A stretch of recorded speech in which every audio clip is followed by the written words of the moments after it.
உங்களுடைய வாழ்நாளில் மீண்டும் ஒரு நாளைக்கு வந்து இந்த வாரத்தில் கூட இந்த மாலை வேளையில் நாங்கள் சகோதர சமையலாக அடிப்படை சக்தி எழுதப்படுறது தொடர்ந்து நம்ம கேட்கும்படி திரும்பி செய்து நம்ம பிதாவிகளுக்கும் வேதார இயேசு கிறிஸ்து மூலம் நன்றிகளையும் துதிகளையும் நாம் எடுத்துக்கொள்வோம். தொடர்ந்து ஒவ்வொரு வாரம் நம்ம வேலை பாட வகுப்புடைய அடிப்படை சக்திகளை பார்த்துட்டு இருக்கிறோம். தொடர்ந்து நம்ம இந்த வாரம் கூட ஞானஸ்தானம் என்ற தலைப்பின் கீழே ஒரு சத்திய பாடலை நம்ம பார்க்க இருக்கிறோம். பாடத்துக்காக நம்ம ஜபத்தில் உள்ள முடியாத பன்னீர்செல்வம் அவர்கள் அங்கே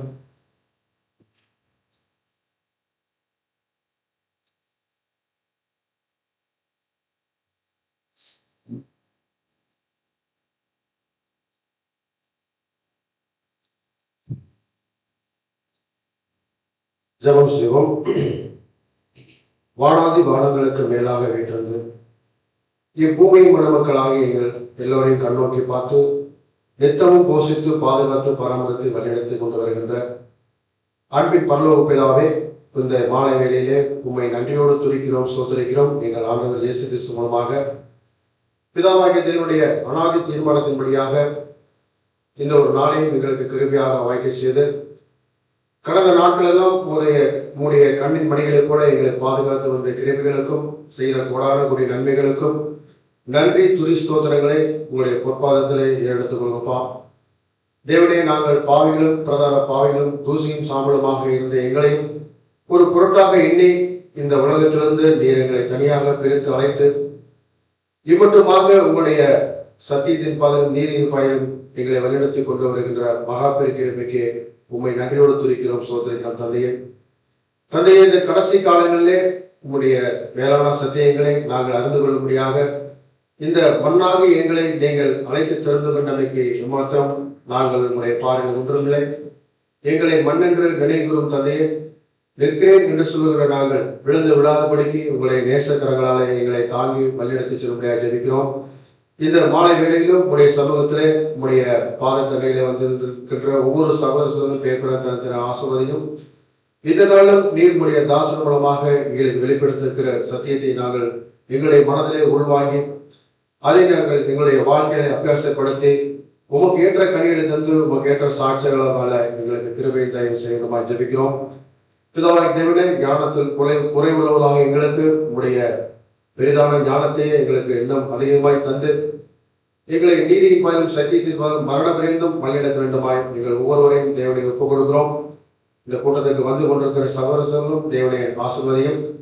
இன்னும் தேவனை, நீங்கள் எங்கள் மூலமாக என்ன செய்ய சித்தமாயிருக்கிறீர்களோ அதில் கடுகளவு காரியம் இருப்பினும் அதை செய்து முடிப்பதற்கு வேண்டிய எல்லா விதமான ஒத்தாசைகளையும் உடைய பரலோகத்திலிருந்து பூரணமாக எங்களுக்கு அருளி செய்து இந்த ஒரு சிறு கூட்டத்தை, இந்த சிறிய ஜபத்தை நீங்கள் தாமே ஆசீர்வதித்து வழிநடத்த வேண்டுமாய் எங்களுடைய ஆண்டவரும் ரட்சகரும் போதவரும் குருமான உங்களுடைய ஒரே பேரான இயேசுகுமாரன் இயேசு கிறிஸ்துவின் இந்த ஜபத்தை எடுக்கிறோம். ஜீவனுள்ள நல்ல பிதாவே, ஆமென்.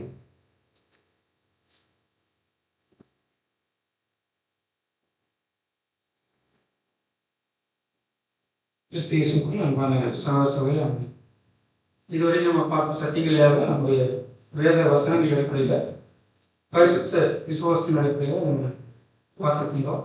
தொடர்ந்து இந்த வாரம் நம்ம ஞானஸ்தானம் என்ற தலைப்பின் கீழாக வேத வசனங்களின் அடிப்படையில் ஞானஸ்தானம்னா என்ன அப்படிங்கிறத வச்சு நம்ம தெளிவாக நம்ம பார்க்க இருக்கிறோம். இந்த ஞானஸ்தானம் என்ற தலைப்பின் கீழாக அந்த சத்தியத்தை பகிர்ந்து கொள்ள முடியாது அந்த சொல்றது ராயகுமாரிகளுக்கும் அங்கே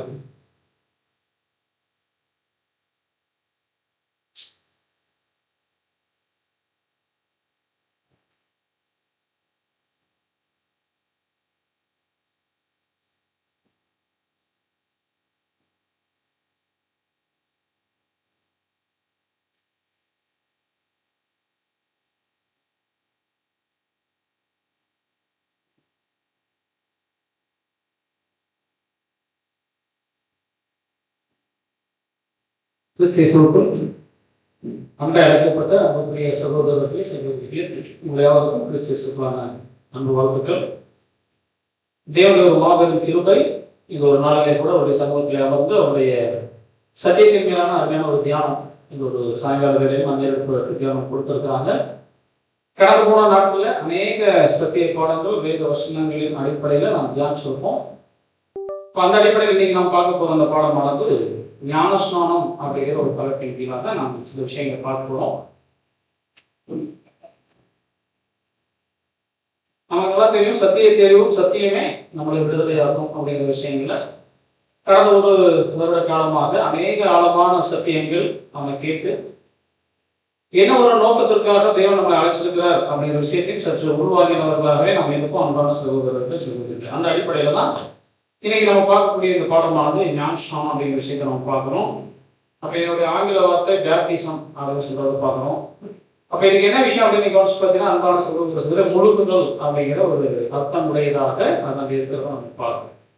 சரி, அப்ப இந்த ஞானஸ்நானத்தை குறித்து நம்ம என்ன தெரிஞ்சுப்போம்? இப்படிதான் நாங்க இருக்கிற சபைகள்ல ஞானஸ்நானம் எடுத்துக்கிறோமே, ஞானஸ்நானத்தை நம்ம எடுக்காமையா அதை குறித்து அறிவு இல்லாமையா நாங்க ஒரு கிறிஸ்தவராக இவ்வளவு நாள் பயணிச்சிருப்போம் அப்படிங்கிற ஒரு கேள்வி தான். அந்த பெயரை குறித்து தானே நம்ம ஆண்டவராகிய இயேசு கிறிஸ்து பேசிட்ட வசனங்கள்ல இருந்து நம்ம ஆரம்பிக்கலாம்.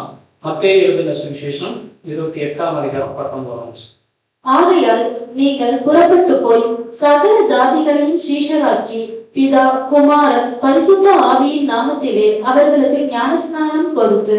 பாருங்க அன்பான சகோதரர்களே, இப்ப கர்த்தர் இயேசு தன்னுடைய சீஷர்களை கூப்பிட்டு அவர் பரவேறி போகிற அந்த தருணங்கள்ல அவங்களுக்கு கொடுத்துட்டு போட்ட ஒரு மிக முக்கியமான ஒரு கட்டளை என்னன்னு நீங்க பாத்தீங்கன்னா, நீங்கள் உலகமெங்கும் கடந்து போகும். அங்க போய் என்ன ஒரு முக்கியமான வேலை செய்யணும்னா, பிதா குமாரன் பரிசுத்த ஆவியின் நாமத்துல அவங்களுக்கு என்ன பண்ணுவோம்? ஞானஸ்நானம் கொடுத்து அவங்களை கிறிஸ்துக்குள்ளாக வழி நடத்தணும் அப்படிங்கிற விஷயங்களை அவங்க சொல்லிட்டு போறாங்க. இப்ப இந்த ஒரு அடிப்படையில தான் இன்னைக்கு என்ன பண்றாங்க அப்படின்னு நீங்க பாத்தீங்கன்னா, தன்னை ஆவிக்குரிய சபைகள் என்று சொல்லிக் கொள்ளக்கூடிய பெந்தகோஸ்தே சபைகள்லாம் நீங்க கவனிச்சு பாத்தீங்கன்னா இப்படிதான் ஞானஸ்நானம் கொடுப்பாங்க, பிதா குமாரன் பரிசுத்த ஆவியின் நாமத்துல. அதே போல மற்ற சபைகள் கத்தோலிக்க சபையா இருக்கலாம், சிஎஸ்ஐ எல்லாமே கூட இந்த ஒரு அடிப்படையில தான் ஞானஸ்நானம் கொடுக்குறாங்க. பிதா குமாரன் பரிசுத்த ஆவியின் நாமத்தினால நான் உனக்கு ஞானஸ்நானம் கொடுக்குறேன் அப்படின்னு நம்ம சொல்றத பாருங்க. அப்ப இந்த ஒரு விஷயத்தை தான் நம்ம ஆண்டவராகிய இயேசு கிறிஸ்து அந்த பரமேறி போறப்ப தன்னுடைய சீஷர்களுக்கு வச்சு இந்த ஒரு நோக்கத்துக்காகத்தான் சொன்னாரா? உலகமெங்கும் இருக்கிற எல்லா ஜனங்களையும் போய் வலுக்கட்டாயமா சண்டை பண்ணினாலும் சத்தியத்தை சொல்லி அவங்களை கூட்டிட்டு வந்து தனிகளை முக்க விட்டுறணும் அப்படிங்கிறதுக்காக தான் சொல்லிட்டு போனாரா அப்படின்னு நீங்க வச்சு பாத்தீங்கன்னா, அந்த நோக்கத்துக்காக அவர் சொல்லலை. இப்ப இது யார்கிட்ட சொல்லிட்டு போனாங்கன்னா, நம்முடைய அப்போஸ்தலர்கள்ட்ட தான் அவங்க சொல்லிட்டு போனாங்க. இப்ப அப்போஸ்தலர்கள் ஞானஸ்நானம் கொடுத்தாங்களா? கொடுக்கலையா? அவங்க ஞானஸ்நானம் கொடுத்தாங்க. அப்ப அதுல முதல் ஞானஸ்நானம் கொடுத்தது யாரா அப்படின்னு பாத்தீங்கன்னா, வேதத்துல மிகப்பெரிய பிரம்மாண்டமான ஒரு சர்க்கிள் இருக்கு. அப்போஸ்தலனாகிய பேதுரு அவங்க பண்ணாங்க. பேதுரு ரொம்ப ஒரு படிப்பறிவு இல்லாத ஒரு மனுஷன் தான். அப்ப பெந்தெகோஸ்தே நாள்ல பரிசுத்த ஆவி அவர் மேல் இறங்கி வந்ததுக்கு அப்புறம் அவர் பண்ணிட்ட ஒரு மிகப்பெரிய அந்த பிரசங்கம் அங்க இருந்த இஸ்ரேல்ல ஒரு மிகப்பெரிய ஒரு புரட்சி உண்டாச்சு. அங்க இருந்துட்ட யூதர்கள் மத்தியில இருதயத்தின் அளவுல ஒரு மிகப்பெரிய குத்துக்கள் அந்த இடத்துல உண்டாச்சு அப்படிங்கிறத நம்ம பார்க்கணும். உடனே அவங்க என்ன பண்ணாங்க அப்படின்னு கவனிச்சு பார்த்தீங்கன்னா, அன்பான சகோதர சகோதரிக்கு வசனம் வாசிக்கலாம். அப்போஸ்தலர் 2:37-38 இதை அவர்கள் கேட்ட பொழுது இருதயத்திலே குத்தப்பட்டவர்களாகி பேதுருவையும் மற்ற அப்போஸ்தலரையும் பார்த்து, சகோதரரே, நாங்கள் என்ன செய்ய வேண்டும் என்றார்கள். பேதுரு அவர்களை நோக்கி, நீங்கள் மனம் திரும்பி ஒவ்வொருவரும் பாவ மன்னிப்புக்கென்று இயேசு கிறிஸ்துவின் நாமத்தினாலே ஞானஸ்நானம் பெற்றுக் கொள்ளுங்கள், அப்பொழுது பரிசுத்த ஆவியின் வரத்தை பெறுவீர்கள். அந்த பேதுருடைய பிரசங்கம் அங்கிருந்து ஜனங்களுக்கு ஒரு மிகப்பெரிய இருதய குத்துதல் உண்டாகுச்சு. அப்படி உண்டாக்குன உடனே அவங்க கேட்ட முதல் கேள்வி என்னன்னா, பேதுருடையும் மற்ற அப்போஸ்தலரையும் பார்த்து கேட்டாங்க, அப்ப நாங்க என்ன செய்யணும் அப்படின்னு கேட்டோம்னே அதுக்கு பேர் என்ன பதில் தர்றாரு அப்படின்னா, நீங்கள் மனம் திரும்பி எப்படி ஞானஸ்நானம் எடுத்துக்கணும்? நீங்க கவனிச்சீங்கன்னா, இயேசு கிறிஸ்துவின் நாமத்தினாலே நீங்க ஞானஸ்நானம் வாங்கணும்னு சொல்றாரு. ஆனா கர்த்தர் இயேசு அப்போஸ்தலர்ட்ட என்ன கட்டளை கொடுத்தாரு? பிதா குமாரன் பரிசுத்த ஆவியின் நாமத்துல தானே ஞானஸ்நானம் கொடுக்கணும்னு சொன்னாரு. அப்ப அப்போஸ்தலர் பேருக்கு சாதாரணமானவர்கள், அவர் தான் அஸ்திபாரம் சபைக்கு, அதன் மேலதான் சபை கட்டப்படுது அப்படிங்கிறத பார்க்கணும். ஆனா இப்ப அவர் என்ன செய்யறாரு? கொஞ்ச நாள் கூட இல்ல, கொஞ்ச நேரம் கூட இல்ல, பரமேறி 40 நாள் போனார், 10ஆம் நாள்ல பெந்தெகோஸ்தே நாள் நடக்குது. அப்பயே என்ன பண்ண போறாங்கன்னா, ஒரு 3000 பேருக்கு ஞானஸ்நானம் கொடுக்குறாங்க. இயேசு கிறிஸ்துவின் நாமத்தினாலே அவர் ஞானஸ்நானம் கொடுக்குறாரு. அப்ப அங்க கர்த்தர் சொன்ன விஷயம் வந்து ஞானஸ்நானம் எடுக்கிறப்போ, தண்ணிக்குள்ள ஒருத்தர் முழுக்கி எடுக்கிறப்போ, இதா குமாரன் பரிசுத்தாவி நாமத்தை பத்தி சொல்லி ஞானஸ்நானம் கொடுக்கறத பத்தி சொல்லல அப்படிங்கிறத யார் புரிஞ்சிருந்தாங்கன்னா அப்போஸ்தலன் பேதுரு புரிஞ்சிருந்தாரு.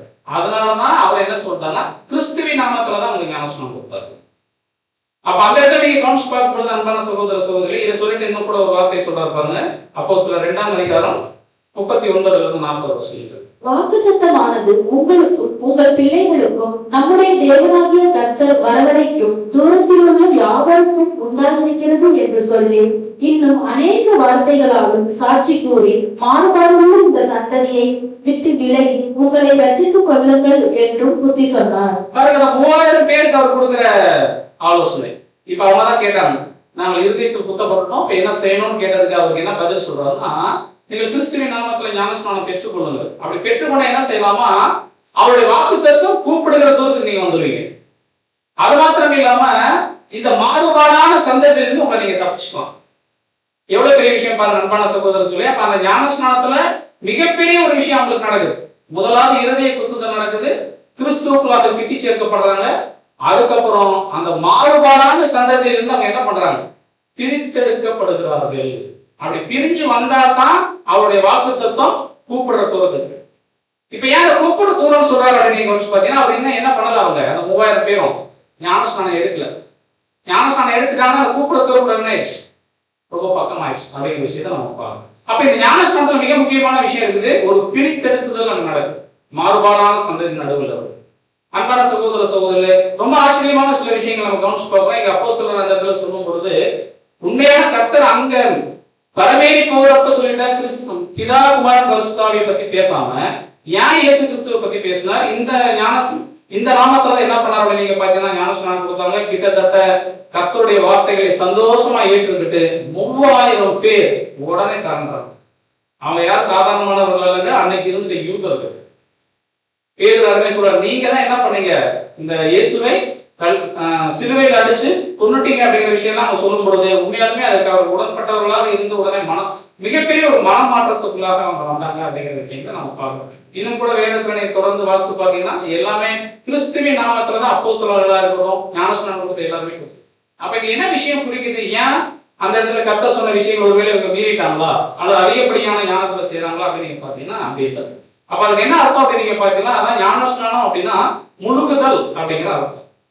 அதுக்கு தமிழ் வார்த்தை என்ன அப்படின்னு நீங்க பாத்தீங்கன்னா ஞான ஸ்நானம். ரெண்டா பிரிச்சா ஞானம் கூட்டல் ஸ்நானம். அப்ப ஒரு கிறிஸ்தவன் கண்டிப்பா எந்த ஸ்நானத்தை முடியிருக்கணுமா, பிதாவை குறிச்சும் குமாரனை குறித்தும் பரிசுத்தாவியை குறித்த ஒரு ஞானத்துல அவர் மூழ்கடிக்கப்படும். ஏன் அன்னைக்கு யூதர்களுக்கு கிறிஸ்துவ பத்தி சொல்லப்பட்டாங்க அப்படின்னு நீங்க பாத்தீங்கன்னா, அன்னைக்கு இருந்த யூதர்கள் எல்லாருக்குமே யாரை குறிச்சு தெரியும், பிதா குறிச்சு தெரியும். அதனாலதான் அவங்க சொல்லுவாங்க, பிதா எங்க கடவுள் இருக்க, நீ போய் அவர் என்ன பண்ற, அவருடைய குமாரன் சொல்றியே, தேவதூஷனை சொல்றேன்னு சொல்லிதான் இதைத்தான் ஒரு மிக முக்கியமான காரணமா எடுத்து கர்த்தர் கொலை பண்ணாங்க, சிலுவைக்கு ஒப்பு கொடுத்தாங்க. அப்ப இந்த இஸ்ரேல் ஜனங்களுக்கு பிதாவை குறிச்சும் அவர் வழி நடத்திட்டு வந்த நியாயப்பிரமாணம் குறிச்சு நல்லா தெரியும். ஆனா அவர் மூலமா வரக்கூடிய கிறிஸ்துவை குறித்த அறிவு அவங்களுக்கு இல்லை. அந்த அறிவு தான் பேதுரு மூலமாக என்ன பண்ணப்பட்டுச்சு நீங்க பாத்தீங்கன்னா அந்த பிரசங்கத்தில் கொடுக்கப்பட்டுச்சு. அதனாலதான் அவங்க இறுதியை குத்தவை உண்டாக்கி வந்திருக்கிற தேவகுமாரன் தான் அதை அறியாமை செஞ்சுட்டோம்னு சொல்லிட்டு என்ன செய்யணும்னா, இப்போ கிறிஸ்துவை குறித்த அறிவு அவங்க பெற்றுக்கொண்டதுனால அவங்களுக்கு என்ன கொடுத்தாருன்னா ஞானஸ்நானம் கொடுத்தார். அப்படி ஞானஸ்நானம் கொடுக்கும் பொழுதுதான் அவங்களுக்கு என்ன பண்ணணும், பரிசுத்த ஆவியின் வரம் இங்க பெற்றுக்கொண்டார்கள் அப்படிங்கிறத நம்ம பார்த்தோம். அன்பான சகோதரர்கள் சொல்லுங்க. அப்புறம் நம்ம கன்ஸ் பார்க்கும்போது இந்த பேப்டிசம் அப்படிங்கிற அந்த கிரேக்க வார்த்தை பேப்டிசம் அப்படிங்கிற வார்த்தை வந்து அதுக்கு என்ன முழுகுதல். எதுல முழுகணும்னா தேவனை குறிச்சும் கர்த்தரை குறிச்சும் பரிசுத்தாவியை குறித்த ஒரு ஞானத்துல எந்த ஒரு கிறிஸ்தவன் முழுகடிக்கப்படுறாரோ நிரம்புறாரோ அவர் எதுக்கு தகுதியானவராக மாறாருன்னா ஞானஸ்நானம் எடுக்கிறதுக்கு ஒரு தகுதியானவராக மாறாரு. இந்த ஒரு அறிவு இல்லாம எடுக்கிற ஞானஸ்நானம் வந்து அதுக்கு பேர் என்ன கிடையாது அப்படின்னு பாத்தீங்கன்னா வெறும் முழுகுதல் தான்.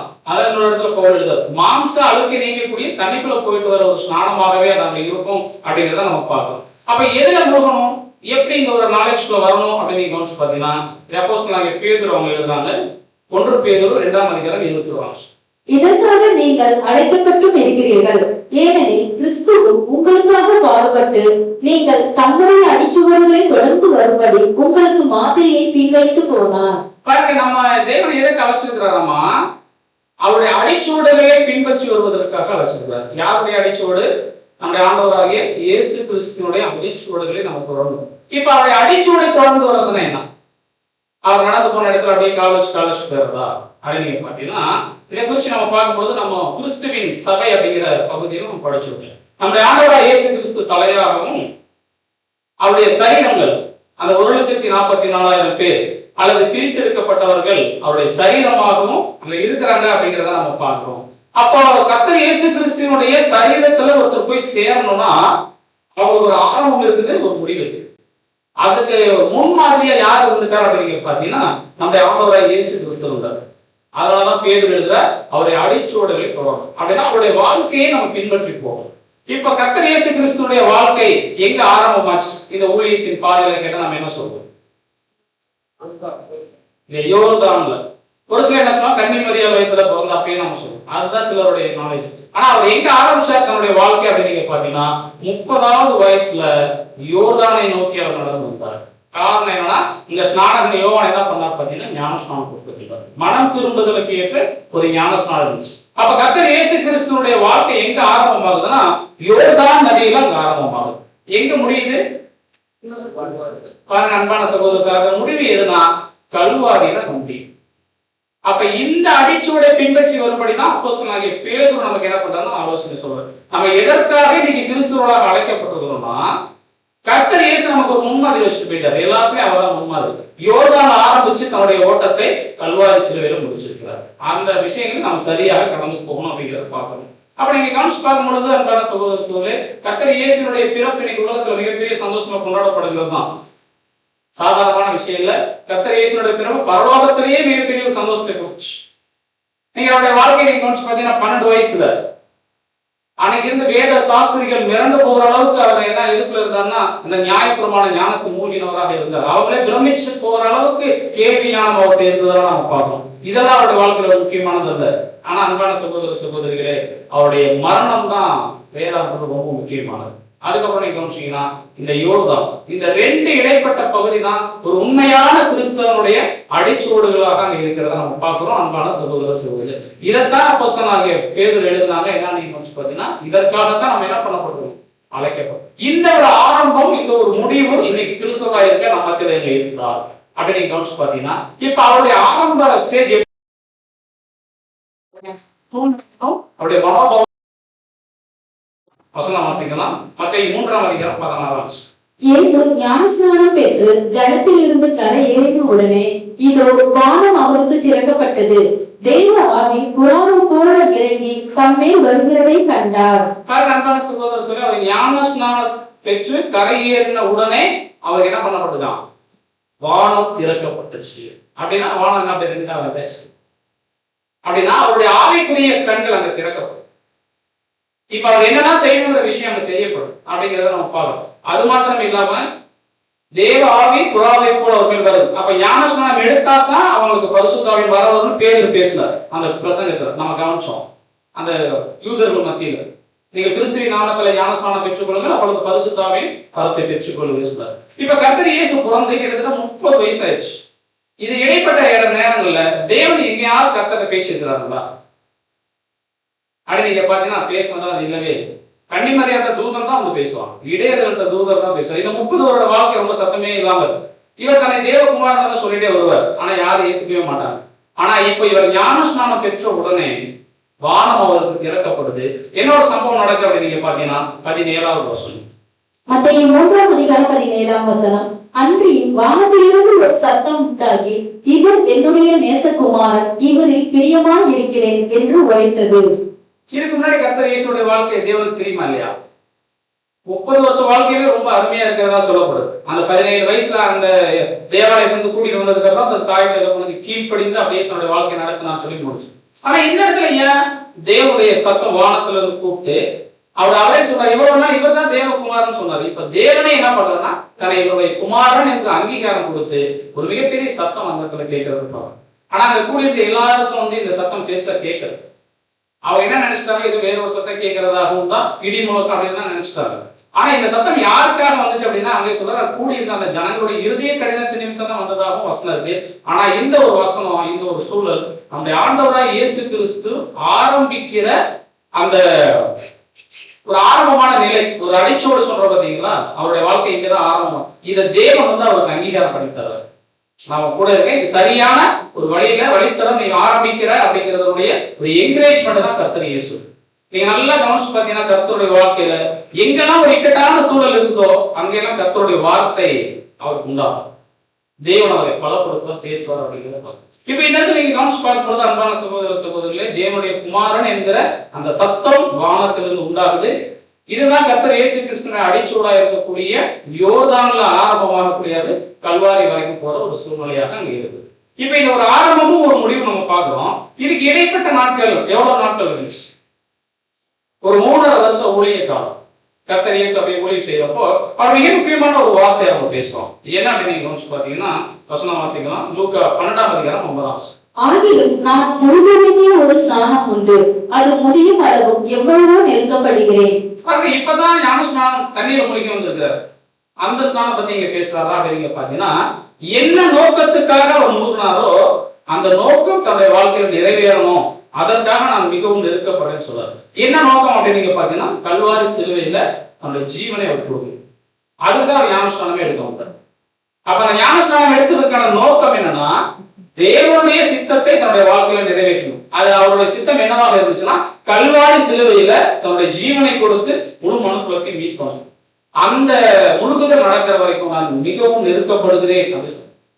அப்ப இந்த இடத்துல அவர் சொல்லக்கூடிய அந்த முழுகுதல் தன்னுடைய மரணத்தை குறித்ததான விஷயங்களை அவர் சொல்றாரு. அதனால வெளிப்படுத்தலப்பா வாசிக்கிறோம் 3ஆம் அதிகாரம் 21. நான் ஜெயம் கொண்டு என் பிதாவினுடைய சிங்காசனத்திலே அவரோடு கூட உட்கார்ந்தது போல ஜெயம் கொள்ளுகிறவன் எவனோ அவனும் என்னுடைய சிங்காசனத்தில் என்னோட கூட உட்காரும்படிக்கு அருள் செய்வேன். இந்த யோர்தான் ஆரம்பமாயி கல்வாரியில முடிக்கிறார். அந்த இடைப்பட்ட கால பகுதியை குறிச்சு அந்த மகிமை அடைந்ததுக்கு அப்புறம் பேசுறார். நான் என்ன பண்ணிட்டேன், அந்த ஓட்டத்துல ஜெயிச்சிட்டேன்னு சொல்றாரு.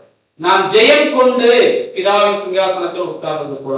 இப்ப சொன்னார் பாத்தீங்களா, கொஞ்ச நேரத்துடைய வசனம் பாத்தீங்களா, நான் முழுக வேண்டிய ஒரு ஸ்நானம் இருந்தது, அது முடிகிற வரைக்கும் என்ன பண்றேன், நெருக்கப்படுகிறேன்னு சொன்னார். அப்ப யோர்தான்ல ஆரம்பிச்ச அவருடைய வாழ்க்கை கல்வாரி வரைக்கும் சரியா ஓடி முடிஞ்சிருச்சு. நான் ஜெயம் கொண்டுட்டேன், ஒரு அடிச்சோடலை என்னை பின்பற்றி வருகிறவர்களுக்காக நான் வச்சிருக்கிறேன் அப்படிங்கிற விஷயத்தை இந்த இடத்துல ஊர்ஜிதப்படுத்தி சொல்றாரு. நான் ஜெயம் கொண்டு பிதாவின் சிங்காசனத்தில் உட்கார்ந்தது போல ஜெயம் கொள்ளுகிறவன் எவனோ அவனுக்கு அந்த வாய்ப்பு. அதுதான் அந்த ஞானஸ்நானத்துல ஆரம்பமாகிற ஒரு நிலையாக அங்க இருக்கிறத பாக்குறோம். அன்பான சகோதரர்களே சகோதரிகளே, இதை குறித்து பவுல் எழுதுறார். 2 தீமோத்தேயு 2ஆம் அதிகாரம் 11. 2 தீமோத்தேயு 2ஆம் அதிகாரம் 11-12 வசனங்கள். இந்த வார்த்தை உண்மையுள்ளது என்னவெனில், நாம் அவரோடு கூட மரித்தோமானால் அவரோடு கூட பிழைத்தும் இருப்போம், அவரோடு கூட பாடுகளை சகித்தோமானால் அவரோடு கூட ஆளுகையும் செய்வோம். நாம் அவரை மறுதளித்தால் அவரும் நம்மை மறுதளிப்பார். அன்பான சகோதரர்களே, பேதுரு எழுதிட்டு அந்த அடிச்சுடனே இவரோட நாலேஜ் எழுதுறார். அவரோடு இந்த வார்த்தை உண்மை உள்ளது, அவரோடு கூட மரித்தோமானால் அவரோடு கூட பிழைத்தும் இருக்கும். அப்ப கர்த்தர் இயேசு கல்வாரியில மரிச்சாரு, அதனாலதான் உயிர்த்தெழுதல் பெற்றுக்கொண்டார், ஜெயம் கொண்டார் அந்த மரணத்தை நின்று. அதே போல கிறிஸ்துவாய் அழைக்கப்பட்டிருக்கோம். நாமும் எதற்கு தான் அழைக்கப்பட்டிருக்கிறோம், மரிக்கிறதுக்கு தான் அழைக்கப்பட்டிருக்கிறோம். அந்த நான் மரிக்கிறேன் தேவனுக்காக அப்படிங்கிறது தான் அந்த ஞானஸ்நானமானது அங்க ஒரு அடையாளமாக அந்த இடத்துல வைக்கப்படுகிறது நம்ம பார்க்கிறோம். அன்பான சகோதரர்கள், அப்ப இந்த ஒரு விஷயம், இந்த ஒரு சூழ்நிலையை இன்னைக்கு இருக்க எல்லாரும் கிறிஸ்துவம் செஞ்சிருவாங்களா, எல்லாருக்கும் இந்த வாய்ப்பு இருக்குதா அப்படின்னு கேட்க நம்ம என்ன பதில் சொல்லுவோம்? இப்ப அவரோடு கூட மரிக்கணும்னா இதுக்கு இருக்க எல்லா கிறிஸ்துவரும் அந்த ரோலுக்குள்ள இருக்கிறாங்களா அப்படின்னு நம்ம எப்படி ஊர்ஜிதப்படுத்தலாம் அப்படின்னு நீங்க பாத்தீங்கன்னா, வெளிப்படுத்தல வாசிக்கிறோம் 17ஆம் அதிகாரம் 14. அவரோடு கூட இருக்கிறவர்கள் அழைக்கப்பட்டவர்களும் தெரிந்து கொள்ளப்பட்டவர்களும் உண்மை உள்ளவர்களுமாய் இருக்கிறார்கள். பாருங்க, அவரோடு கூட ஜெயம் கொண்டு பிதாவின் சிங்காசனத்தில் உட்கார்ந்து இருக்கிறாங்க பாத்தீங்களா. அவங்க எப்படிப்பட்டவங்களா இருக்காங்களா, அழைக்கப்பட்டு தெரிந்து கொள்ளப்பட்டு உண்மை உள்ள நிலையை கடந்தவர்களாக இருக்கிறார். யோர்தான் ஆரம்பமாய் கல்வாரியில முடித்தவர்கள் அப்படிங்கிற விஷயத்தை இந்த வசனம் சொல்லு. அப்ப அன்பான சகோதர சகோதரி, அந்த ஜெயம் கொண்டவர்களுக்கு இன்னொரு பேர் வேதாகம் சொல்றது உண்மை உள்ளவர்களாக அங்க இருக்கிறத நம்ம பார்க்கிறோம். அன்பான சகோதரி, அப்ப அழைக்கப்பட்டவர்கள் அப்படிங்கிறது யாரு நீங்க கவனிச்சு பாத்தீங்கன்னா, உலகத்திலிருந்து அழைக்கிறார். அதனாலதான் நான் உங்களை எங்க இருந்து உங்களுக்கு தெரிந்து கொண்டேன், உலகத்திலிருந்து உங்களை தெரிந்து. அழைக்கப்பட்டவர்கள் அநேகர் என்று வேதம் சொல்லுது. அப்ப அந்த அநேகர் தான் யார் அப்படின்னு நீங்க பாத்தீங்கன்னா, இன்னைக்கு இருக்கக்கூடிய கிறிஸ்தவ சமுதாயம். அது எந்த அமைப்பா வேணா இருக்கும், ஒட்டுமொத்த அமைப்பு. அதை நம்ம எப்படி படிச்சுட்டு போனா தாய் மற்றும் பிள்ளைகள் என்று நம்ம படிச்சிருக்கோம். அதை மகா பாபிலோன் அப்படின்னு நம்ம படிச்சோம். ஒட்டுமொத்த கிறிஸ்துவர்கள் தான் இன்னைக்கு அழைப்புக்குள்ள இருக்கிறாங்க. அவங்களுக்கு தான் யாரை குறிச்சு தெரியும்? நம்முடைய ஆண்டவராக இயேசு கிறிஸ்துவை குறிச்சு தெரியும். இஸ்ரேலுக்கு எப்படி தேவனை பத்தி தெரியுமோ அதே போல இன்னைக்கு இருக்கிற கிறிஸ்தவர்கள் யாரை குறிச்சு நல்லா தெரியும்? நம்முடைய கர்த்தரை குறிச்சு தெரியும். அவங்கள போய் தேவன் பத்தி ஏதாச்சும் கேட்டா அவங்க என்னதான் சொல்லிடுவாங்க? அவங்களுக்கு அந்த நாலேஜ் கிடையாது. இவர் தான் தேவன், இவர் தான் ஆவி அப்படின்னு சொல்லிடுவாங்க. ஒரு குழப்பமான ஒரு சூழ்நிலைக்குள்ளாக இருக்கிறாங்க. ஆனா இங்க உட்கார்ந்து இருக்க நமக்கு தேவன் அப்படி வைக்கல. கொஞ்ச நாளுக்கு முன்னாடி என்ன பண்ணியிருக்கிறார்? ஒரு மிகப்பெரிய ஒரு ஞானத்தை கொடுத்திருக்கிறார். யார் தேவன், யார் குமாரன், பரிசுத்தாவினா என்ன அப்படிங்கிற விஷயம் நம்ம கத்து வச்சிருக்கோமா? அநேகர் பாருங்க, இந்த ஞானம் நமக்குள்ள இருக்கிறத நம்ம பார்க்கணும். அப்ப அழைக்கப்பட்டவர்கள் அநேகர் எல்லாரும் ஒட்டுமொத்த அந்த கிறிஸ்துவ சமுதாயமாக இருக்கிறாங்க. இப்ப அந்த நிலைமை மாத்திரமே போதுமா இந்த ஜெயம் கொண்ட நிலைமையில போய் உட்கார்றதுக்கு அப்படின்னு பாத்தீங்கன்னா அப்படி இல்லை. அதை தொடர்ந்து கர்த்தர் சொல்வார், அழைக்கப்பட்டவர்கள் அநேகர், அவர்களில் இருந்து என்ன பண்ணப்படுறாங்க? தெரிந்து கொள்ளப்பட்டவர்கள் வராங்க. ஒரு வடிகட்டுதல் நடக்குது. ஒரு மிகப்பெரிய வடிகட்டி எடுத்து ஒட்டுமொத்த உலகத்தை ஊத்துனா கொஞ்சம் பேர் வந்துடுறாங்க, மெஜாரிட்டி வந்துடுறாங்க. அதாவது நீங்க உலகளாவிய அளவுல நீங்க ஒரு சர்வே எடுத்தீங்கன்னா எந்த மதம் தான் மெஜாரிட்டியில நீங்க பாத்தீங்கன்னா கிறிஸ்துவம் தான் மெஜாரிட்டியில. இந்தியாவில மைனாரிட்டி. ஆனா ஒட்டுமொத்த உலகமா எடுத்தீங்கன்னா கிறிஸ்துவை குறித்து தெரியாதவங்க யாருமே கிடையாது. முக்கால்வாசி நீங்க எடுத்தீங்கன்னா முழுசாவே நீங்க நல்லா கவனிச்சீங்கன்னா சரித்திரமே ரெண்டா எப்படிதான் தெரிஞ்சிச்சு பாத்தீங்கன்னா கிறிஸ்துவ வச்சுதான் தெரிஞ்சிருக்கு. ஓரளவுக்கு கிறிஸ்துவை குறித்த அறிவு எல்லாரும் தெரியும். அந்த ஒரு ஃபில்டரேஷன்ல இருந்து அழைக்கப்பட்டவர்களாக ஒரு கூட்டத்தார் வர்றாங்க. இன்னைக்கு இருக்க ஒட்டுமொத்த கிறிஸ்தவர்கள் அவர்களில் இருந்து தேவன் என்ன பண்றாருன்னா இன்னொரு வகுப்பாரை பிடித்திருக்கிறார். அவங்க தான் தெரிந்து கொள்ளப்பட்டவர்கள். இது தெரிந்து கொள்ளப்பட்டவர்கள் என்ன பண்றாங்க அப்படின்னு பாத்தீங்கன்னா அடுத்ததாக தான் என்ன நோக்கத்துக்காக தெரிந்து கொள்ளப்பட்டார்களோ அதில் உண்மையுள்ளவர்களாகவே அவங்க தன்னுடைய வாழ்க்கையை வாழ முடியும். கர்த்தர் இயேசு எப்படி யோர்தான் ஆரம்பிச்சு கல்வாரி வரைக்கும் அந்த 3.5 வருஷம் எப்படி உண்மையா வாழ்ந்தாரோ, ஜெயம் கொண்டவராக வாழ்ந்தாரோ, அதே போல ஜெயம் கொண்டவர்கள் யார் ஒருத்தர் இருக்கிறாங்களோ அவங்க தான் பரலோக ராஜ்யத்துக்கு போக முடியும். இன்னைக்கு இருக்கிற எல்லா கிறிஸ்தவரும் பரலோகம் போயிடலாம்னு நினைச்சிட்டு இருக்காங்க. ஆனா அதுக்கு வாய்ப்புகளும் சாத்தியமோ இல்லவே இல்லை. அவர்களே ஒருத்தர் போகணும்னா அழைக்கப்பட்டிருக்கணும் ஃபர்ஸ்ட், அதுல இருந்து அவர் தெரிந்து கொள்ளப்படணும். அதுக்கப்புறம் அந்த தெரிந்து கொள்ளப்பட்ட நிலையில அவர் எப்படி இருக்கணுமா? தன்னுடைய உண்மை நிலையை நிரூபித்து காட்டிட்டா அவரோட கூட போய் அங்க உட்காரலாம். அன்பான சகோதர சகோதரிகளே, வசனம் வாசிக்கலாம். மத்தேயு 22:14. அந்தபடியே அழைக்கப்பட்டவர்கள் அநேகர், தெரிந்து கொள்ளப்பட்டவர்களோ சிலர் என்றார். அன்பான சகோதர சகோதரி, இப்ப அழைக்கப்பட்டவர் உலகத்துல வராங்க, தெரிந்து கொள்ளப்பட்டவர் அவர்களுக்கு ஒரு ஃபில்ட்ரேஷன்ல வராங்க. அதுக்கப்புறம் உண்மை உள்ளவர்கள் யாராக மாறுறாங்க அப்படின்னு நீங்க பாத்தீங்கன்னா அந்த தெரிந்து கொள்ளப்பட்ட நிலைமையில அந்த சிலர் வர்றாங்க பாத்தீங்களா? இந்த உண்மையுள்ளவர்கள் அழைக்கப்பட்டவர்கள் கிடையாது, தெரிந்து கொள்ளப்பட்டவர்களையும் வழிகட்டுதல் இருக்கு. இப்ப அழைக்கப்பட்டவர்கள் அனைவரும் சொல்லிடுவோம், தெரிந்து கொள்ளப்பட்டவர் சிலர் சொல்லிடலாம். உண்மையுள்ளவர்கள் எவ்வளவு கேட்டா என்ன சொல்லிடுவோம்? கொஞ்சம் சொல்லக்கூடாது.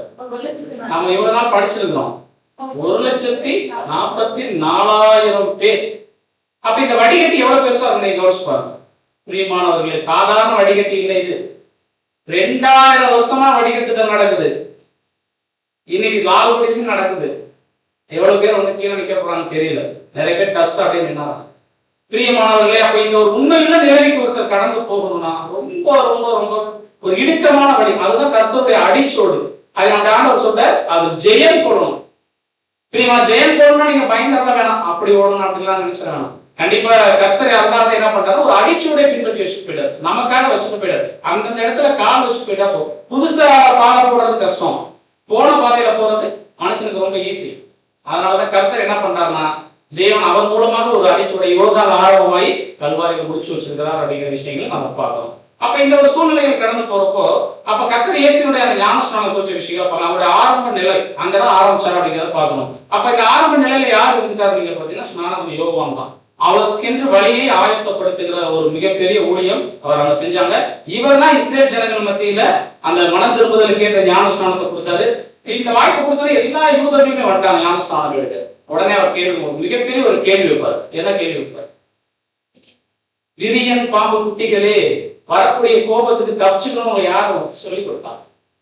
பாருங்க அன்பான சகோதர சொல்ல, யூதர்களுக்கு வந்து தேவனை குறிச்சு நியாயப்பிரமாணம் குறிச்சு தெரியாம இருந்துச்சா? ஏன் மனம் திரும்புதல் கேட்டு ஞானஸ்நானம் கொடுத்தன்னு ஒரு கூட்டத்தாரங்க வந்தாங்க அப்படின்னு நீங்க பாத்தீங்கன்னா அன்னைக்கு இருக்கக்கூடிய அந்த யுக மாற்றங்கள் அங்க யார் இருக்கிறாங்க அப்படிங்கிற விஷயம் தெரிஞ்சாச்சு. அந்த ஒரு நோக்கத்துக்காக தான் ஸ்நானம் கொடுக்குறார். இந்த ஒரு சூழல் நடந்து கொண்டு இருக்கும் பொழுது என்ன நடக்குது அப்படின்னு நீங்க பாத்தீங்கன்னா வசனம் வாசிக்கலாம். 3-ம் அதிகாரம் 11-ம். மத்தேயு 3-ம் அதிகாரம் 11-ம் வசனம். மனம் திரும்புதலுக்கு என்று நான் ஜலத்தினால் உங்களுக்கு ஞானஸ்நானம் கொடுக்கிறேன். எனக்கு பின் வருகிறவரோ என்னிலும் வல்லவராய் இருக்கிறார். அவருடைய பாத ரட்சைகளை சுமக்கிறதற்கு நான் பாத்திரன் அல்ல. அவர் பரிசுத்த ஆவியினாலும் அக்கினியினாலும் உங்களுக்கு ஞானஸ்நானம் கொடுப்பார். கர்த்தர் இயேசு கிறிஸ்துவுடைய அந்த ஆரம்பத்தை வெளிப்படுத்துவதற்கேற்ற ஒரு முன் அடையாளமாக ஒரு முன் ஊழியத்தை யார் கொடுக்கிறாரு? ஸ்நானம் கொடுக்கிறார். அப்ப ஸ்நானமோட ஊழியம் இஸ்ரேல் ஜனங்களுக்கு ஒரு மிகப்பெரிய ஊழியமாகவே அங்க இருந்துச்சு அப்படிங்கிறத பாக்குறோம். இவர் தன்னை குறித்து சொல்லும்போது என்ன சொல்றாரு? நான் மனம் திரும்புதலுக்கு ஏற்ற ஞானஸ்நானம் தான் கொடுக்க வரேன். ஆனா எனக்கு பின்னாடி ஒருத்தர் வர்றார், அவர் என்னிலும் பெரியவர், அவர் மிகப்பெரிய ஒரு ஞானஸ்நானம் கொடுப்பார். அவர் அக்கினியினாலும் பரிசுத்த ஆவியினாலும் உங்களுக்கு என்ன பண்ணுவார் நீங்க பாத்தீங்கன்னா ஞானஸ்நானம் கொடுப்பார் அப்படின்னு அவர் பிரசங்கம் பண்ணிட்டு இருக்கிறப்போ அங்க யார் வந்தார் அப்படின்னு நீங்க பாத்தீங்கன்னா நம்ம யாருமே ரட்சகராக வர்றார். நாங்க வந்ததே அவர் என்ன பண்றாரு? மத்தேயு 3:14 மற்றும் 15 யோவான் அவருக்கு தடை செய்து, நாம் உம்மாலே ஞானஸ்நானம் பெற வேண்டியதாய் இருக்க நீ என்னிடத்தில் வரலாமா என்றார். இயேசு அவருக்கு பிரதியுத்தரமாக, இப்பொழுது இடம் கொடு, இப்படி எல்லா நீதியையும் நிறைவேற்றுவது நமக்கு ஏற்றதா இருக்கிறது என்றார். அன்பான சூழல் ஒரு 2000 வருஷத்துக்கு முன்னாடி இந்த சூழல் நடந்துச்சு. யோவான் மிகப்பெரிய ஒரு பிரசங்கம் பண்ணிட்டு எல்லா ஜனங்கள் மத்தியில் ஒரு மிகப்பெரிய கிளர்ச்சி உண்டாக்கிட்டு இருக்கிற அந்த வரிசையில நம்முடைய ஆண்டவர் வந்து நிற்கிறார். யோவானுக்கு எப்படி இருக்கிறது நீங்க காமிச்சு பாருங்க.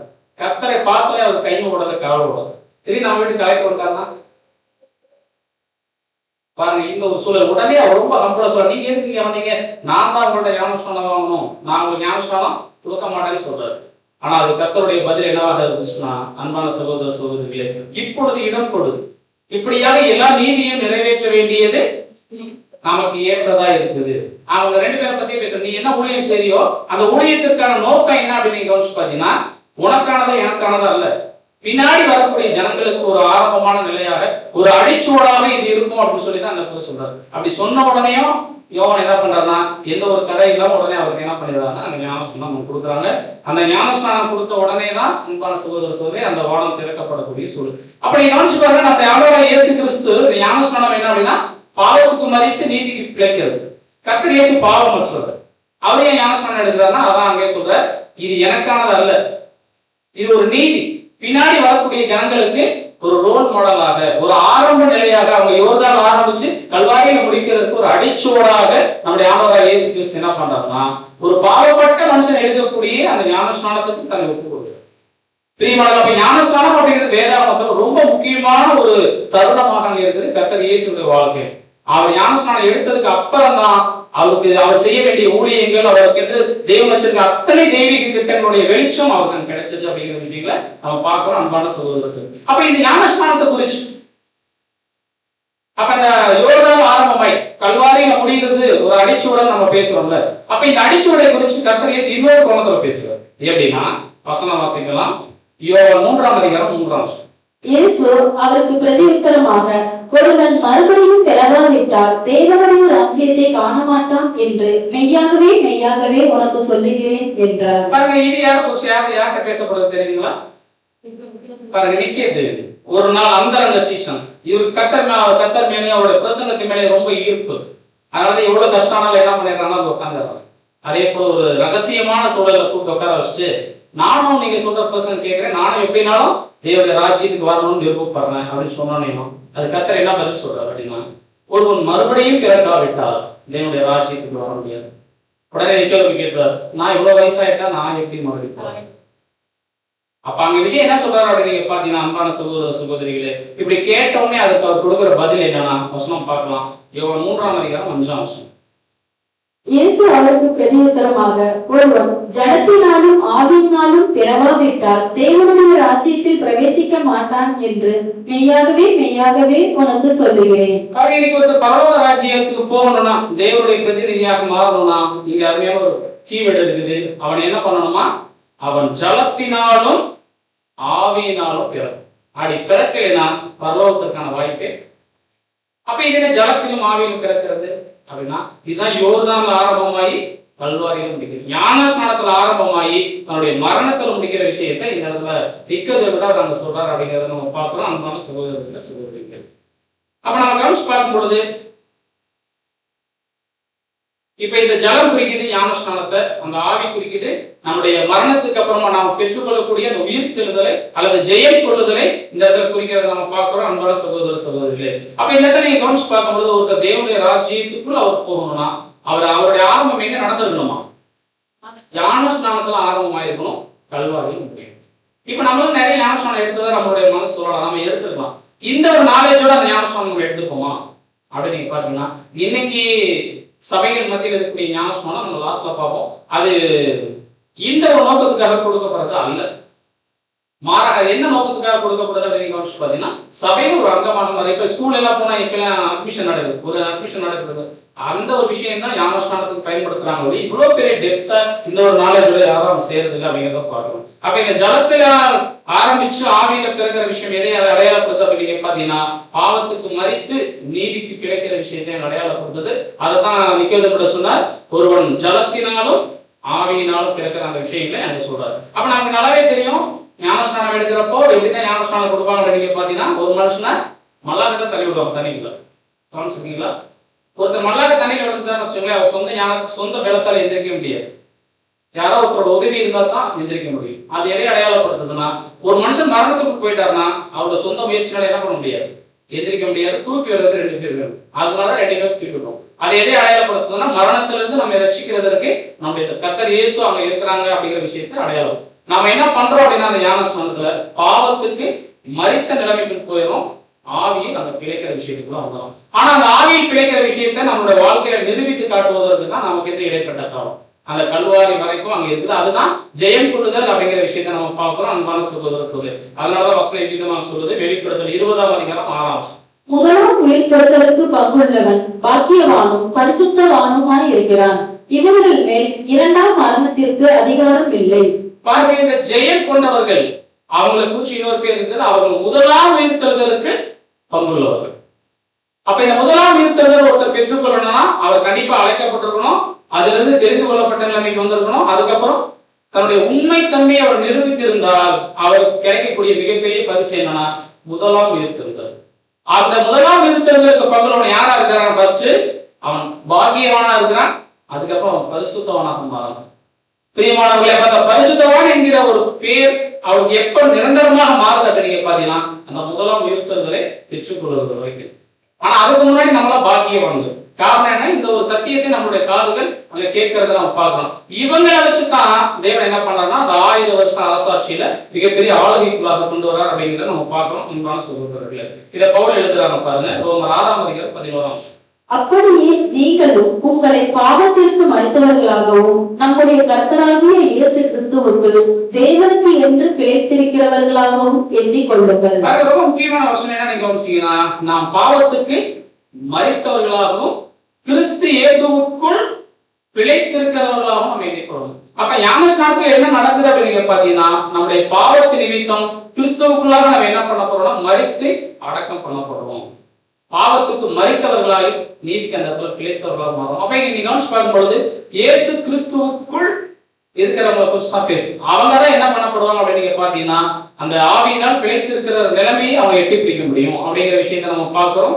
அடுத்த வருஷம் பார்க்கலாம். ரோமர் 6ஆம் அதிகாரம் 3ஆம். கிறிஸ்து இயேசுவுக்குள்ளாக ஞானஸ்நானம் பெற்ற நாம் அனைவரும் அவருடைய மரணத்துக்குள்ளாக ஞானஸ்நானம் பெற்றதை அறியாமல் இருக்கிறீர்களா? அது இங்க கூட அப்போஸ்தலர் பவுல் எழுதும்போது இயேசு கிறிஸ்துவுக்குள்ளாக தான் நம்ம என்ன பண்ணப்படுமா, ஞானஸ்நானம் பண்ணப்படும். அப்ப இயேசு கிறிஸ்துவுக்குள்ளாக ஞானஸ்நானம் பண்ணப்பட்ட நாம் அனைவரும் எதில் இணைக்கப்பட்டிருக்கிறோமா, அவருடைய மரணத்துக்குள்ளாக ஞானஸ்நானத்துல இணைக்கப்பட்டிருக்கிறோம். அப்ப கிறிஸ்துவனுடைய மரணத்துடைய பங்காளிகள் அப்படிங்கிற ஒரு விஷயம் எந்த இடத்துல இருந்து நமக்கு ஆரம்பமாகுதுன்னா, அந்த ஞானஸ்நானத்துல இருந்து அது ஆரம்பம். அப்ப அதுல இருந்து எப்படி நம்முடைய வாழ்க்கை இருக்கணுமா, கிறிஸ்து இயேசுடைய அடிச்சுவடு எப்படி போனுச்சு, அவர் மரணத்தை நோக்கி எப்படி நம்முடைய பிரயாணத்தை எடுத்தாரோ அதே போல நம்முடைய வாழ்க்கையும் அந்த அடிச்சுவடை நடந்தே போகுது. இன்னைக்கு யாரும் சாக விரும்புவாங்களா? யாருக்குமே விருப்பம் இல்லை. வயசான பாட்டி இருக்கும், அவங்களால பிரயோஜனமே இல்லைன்னு நல்லாவே தெரியும். ஒருவேளை தன் பசங்களையோ பிள்ளைங்களையோ பார்த்துச்சுன்னு வச்சுக்கலாம், அந்த பாட்டி சொல்ற முதல் வார்த்தை என்ன வார்த்தை தெரியுங்களா? எப்படினாலும் என்ன காப்பாத்தி இருக்கலாம். அதனால பிரயோஜனமே இல்லை. வாழ்வதற்கு தான் எல்லாமே விரும்புறாங்க, சாவதுக்கு யாரும் விரும்புறது இல்லை. ஆனா இங்க நீங்க கவனிச்சு பாத்தீங்கன்னா, கிறிஸ்துவுக்குள்ளாக ஒரு ஞானஸ்நானம் வாங்கி அவருடைய மரணத்துக்குள்ளான அந்த வாழ்க்கை வாழ்வதற்கேற்ற ஒரு வகுப்பாறை தேவன் என்ன பண்றாருன்னா இந்த பூமியில இருந்து எடுத்துக்கிறார். அதனாலதான் அழைக்கப்பட்டவர்களுக்குள்ளிருந்து அந்த வாய்ப்பு எடுக்கிறார். இதை நீ உலகத்தில் இருக்கவங்க போய் சொன்னா வச்சுக்கோங்களேன், பைத்தியக்காரன்னு சொல்லிடுவாங்க. அதனாலதான் கிறிஸ்தவர்களுக்குள்ளாக இந்த ஊழியமானது அவங்களுக்கு தான் யாரை குறிச்சு தெரியும்னா கிறிஸ்துவை குறிச்சு அந்த விஷயங்கள் தெரியும். அதனாலதான் பவுல் வீரமா எழுதுறார் 6ஆம் அதிகாரம் 5ஆம் வசனம். ஆதலால் அவருடைய மரணத்தின் சாயலில் நாம் இணைக்கப்பட்டவர்கள் ஆனால் அவர் உயிர்த்தெழுதலின் சாயலிலும் இணைக்கப்பட்டிருப்போம். யார் ஒருவர் அவருடைய மரணத்தின் சாயல்ல தன்னை இணைத்துக் கொள்கிறார்களோ அவர்களுக்கு தான் உயிர்த்தெழுதலின் சாயலாக.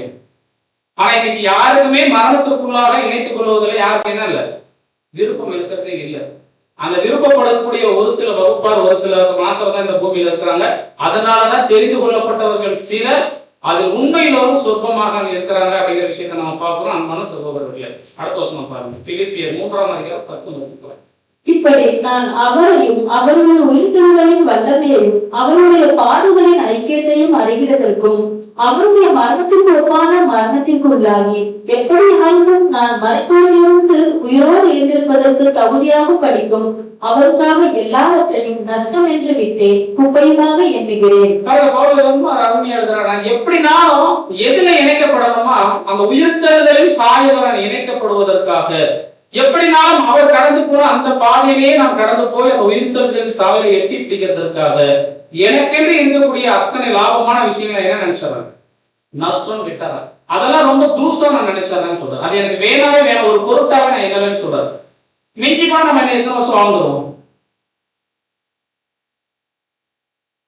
மிஞ்சி போனா ஒரு 10 வருஷம் 15 வருஷம் எடுக்கலாமா. நிலை இல்லாத வாழ்க்கை. அடுத்த வாரம் நம்ம சந்திச்சிட்டோம்னா கிருபை அப்படின்னு நம்ம சொல்றோம். ஆனா இந்த கொஞ்ச நாட்களுக்குள்ளாக நம்ம செய்யக்கூடிய இந்த மரணத்துக்குள்ளாக கிறிஸ்துடைய மரணத்துக்குள்ளாக நம்மளுடைய வாழ்க்கையை இணைச்சுக்கிட்டோம்னா அதுக்கு கிடைக்கக்கூடிய வெகுமதி சாதாரணமானதல்ல. அவருடைய உயிர்த்தெழுதலின் சாயலே நமக்கு கிடைக்கணும். அதான் ஜெயம் கொண்டு சிங்காசனத்துல உட்கார வாய்ப்பே எனக்கு கிடைக்கணும்.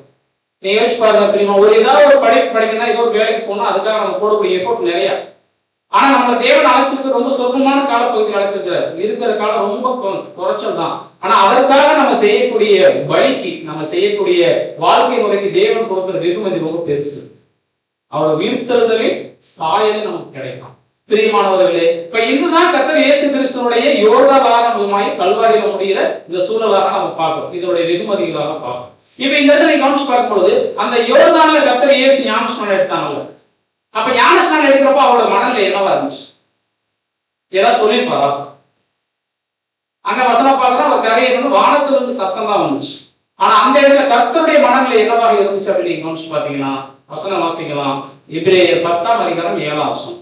அப்பொழுது நான், தேவனே உம்முடைய சித்தத்தின்படி செய்ய இதோ வருகிறேன், புத்தக சுருளில் என்னை குறித்து எழுதியிருக்கிறது என்று சொன்னேன் என்றார். அவர் ஞானஸ்நானம் எடுக்கிறப்போ எதுக்கு அந்த இடத்துல யோர்தான் கரெக்டா 30 வயசுல அவர் வந்தார் அப்படின்னு நீங்க பாத்தீங்கன்னா அவர் நியாயப்பிரமாணத்தை படிச்சிருக்கிறார். இவரை குறிச்சு புஸ்தக சுருள் எழுதியிருக்கு. என்னவா, அவருடைய சித்தத்தின்படி செஞ்சு இந்த முழு மனுக்குலத்தை மீட்கிறதுக்கு தான் இந்த பூமியில நீ வந்திருக்கேன்.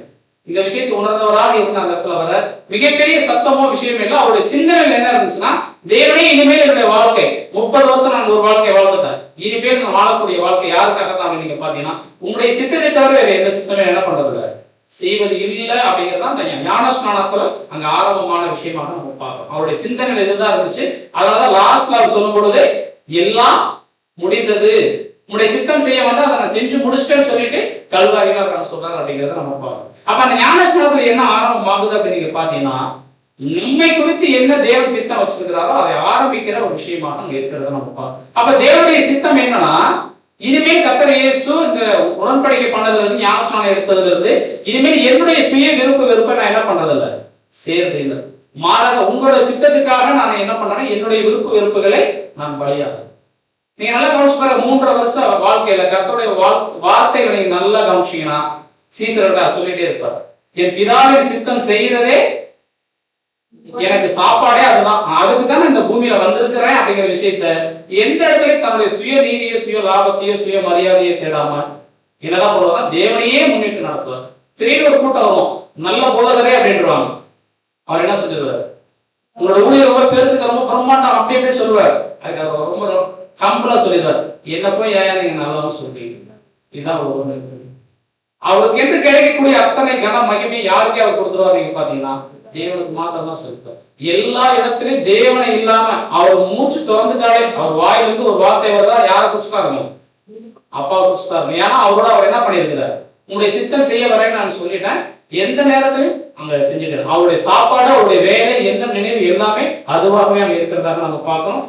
இதே விஷயத்தை செய்யறதுக்கு தான் நம்மளையும் தேவன் என்ன பண்றாருன்னா வாய்ப்பு கொடுக்குறாரு. வசனம் பாருங்க, 12:1.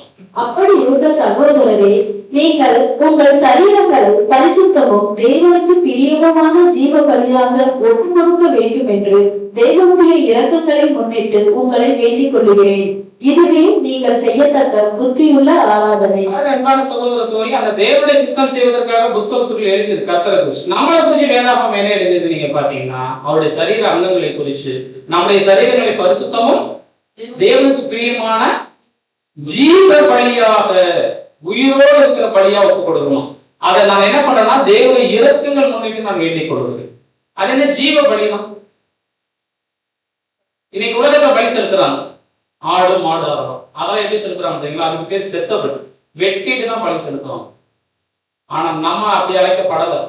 ஜீவ பலிதான் என்னன்னா, நம்முடைய சித்தம் செய்யக்கூடாது. இந்த பூமியில வாழ்வதற்கு எல்லா தகுதியும் நமக்கு இருக்கு, என்ன வேணா வாழலாம், எப்படி வேணா வாழலாம். ஆனா நம்ம என்ன பண்றோம், தேவ சித்தம் செய்வதற்காக, நம்ம கிறிஸ்துவுக்குள்ளாக நம்ம இணைக்கப்படுவதற்காக அதை அப்படியே என்ன பண்றோமா, சாகடிக்கிறோம். பிரியமானவர்களே, இது சாதாரணமான விஷயம் நினைச்சிட வேணும். இது ரொம்ப கஷ்டமா தெரியுது, இதெல்லாம் செய்ய முடியுமா அப்படின்னு நம்ம நினைச்சிட வேணும். பாருங்க அன்புக்குரியவர்களே, இந்த ஒரு விஷயம் இன்னைக்கு எல்லா கிறிஸ்தவரும் தெரிஞ்சிருமா அப்படின்னு நீங்க பாத்தீங்கன்னா எல்லாருக்குமே தெரியாது. அதனாலதான் அவங்க அழைக்கப்பட்டவர்களாகவே அங்க இருக்கிறாங்க. அவருடைய எண்ணங்கள், அவருடைய விருப்பங்கள் என்னன்னா, இந்த பூமியில ஜீவ பலியா வாழ்றது அல்ல, சுகபோகமா வாழ்றது தான் அவங்களுடைய வாழ்க்கை எண்ணங்கள். இன்னைக்கு நிறைய பேர் கிறிஸ்துவ எதுக்கு ஏத்துக்கிறாங்கன்னா, அவங்க ஆசீர்வாதமாக இருப்பாங்க, உலகத்துல மிகப்பெரிய செல்வவான்களா மாறலாம், நல்ல படிப்பு, பதவி, பட்டம், உலகத்துல நல்ல வாழலாம் அப்படிங்கிற ஒரு விஷயத்துக்காக தான் கிறிஸ்துவ ஏற்றுக்கொள்கிறாங்க. ஆனா இங்க பவுல் அப்படி சொல்லல. அப்படி இருக்க சகோதரரே, உங்கள் சரீரங்களை பரிசுத்தமா தேவனுக்கு பிரியமான ஒரு பலியாக நீங்கள் ஒப்புக் கொடுங்கள். அதற்காக நான் என்ன பண்றேன்னா, ரெக்வெஸ்ட் பண்ணிக்கிறேன், கட்டாயமா சொல்லல, இது எல்லாரும் கட்டாயம் கூட கிடையாது. அதனாலதான் கர்த்தர் சொன்னாங்க, ஒருவன் என்னை பின்பற்றி வர விரும்பினா நீங்க என்ன பண்ணுங்க, இந்த அடிச்சுவடை பின்பற்றி வாங்க, இல்லைன்னா வேணாம். ஏன்னா இது விருப்பப்பட்டு வந்தாதான் இந்த இடுக்கமான வழியில போகும். ஏன்னா இது போற வழி எப்படிப்பட்டதா, அது இடுக்கமும் நெருக்கமான வழி நாங்க சொல்றோம். அப்ப விருப்பம் இருந்துச்சுன்னா கண்டிப்பா அந்த இடுக்கமான வழியில போறோம்னா, கொஞ்ச காலம் போயிட்டோம்னா மிகப்பெரிய விஷயம் பெற்றுக்கொள்ளலாம். அதான் அப்போஸ்தலர் பவுல் நடத்துகிறார், கொஞ்ச காலம் பாட அனுபவிக்கிறவங்களை தேவன் என்ன பண்ணுவார், சீர்படுத்தி, ஸ்திரப்படுத்தி, பலப்படுத்தி, இக்காலத்து பாடுகள் இனி வரும் மகிமைக்கு பக்கத்துல வைக்கவே முடியாது. அவ்வளவு பெரிய விஷயம் அன்பான. அதைத்தான் இங்க எழுதுறாரு. இப்படி ஒரு இடுக்கமான வழியில கர்த்தர் இயேசுவினுடைய அடிச்சுவடை பின்பற்றி போகணும் அப்படிங்கிற விஷயம் பரிசுத்த வேதாகமத்துல எப்படி சொல்லப்பட்டிருக்குன்னா, இது எல்லாருக்கும் தெரிந்த ஒரு வெட்ட வெளிச்சமான காரியம் கிடையாது. மாறாக எப்படிப்பட்டதா இருக்காமா, சங்கீதம் 25:14. 25ஆம் சங்கீதம் 14ஆம் வசனம், கர்த்தருடைய ரகசியம் அவருக்கு பயந்தவர்களிடத்தில் இருக்கிறது, அவர்களுக்கு தம்முடைய உடன்படிக்கையை தெரியப்படுத்துவார். இது ஒரு ரகசியமா, யாரோட ரகசியமா, இது கர்த்தருடைய ரகசியம்.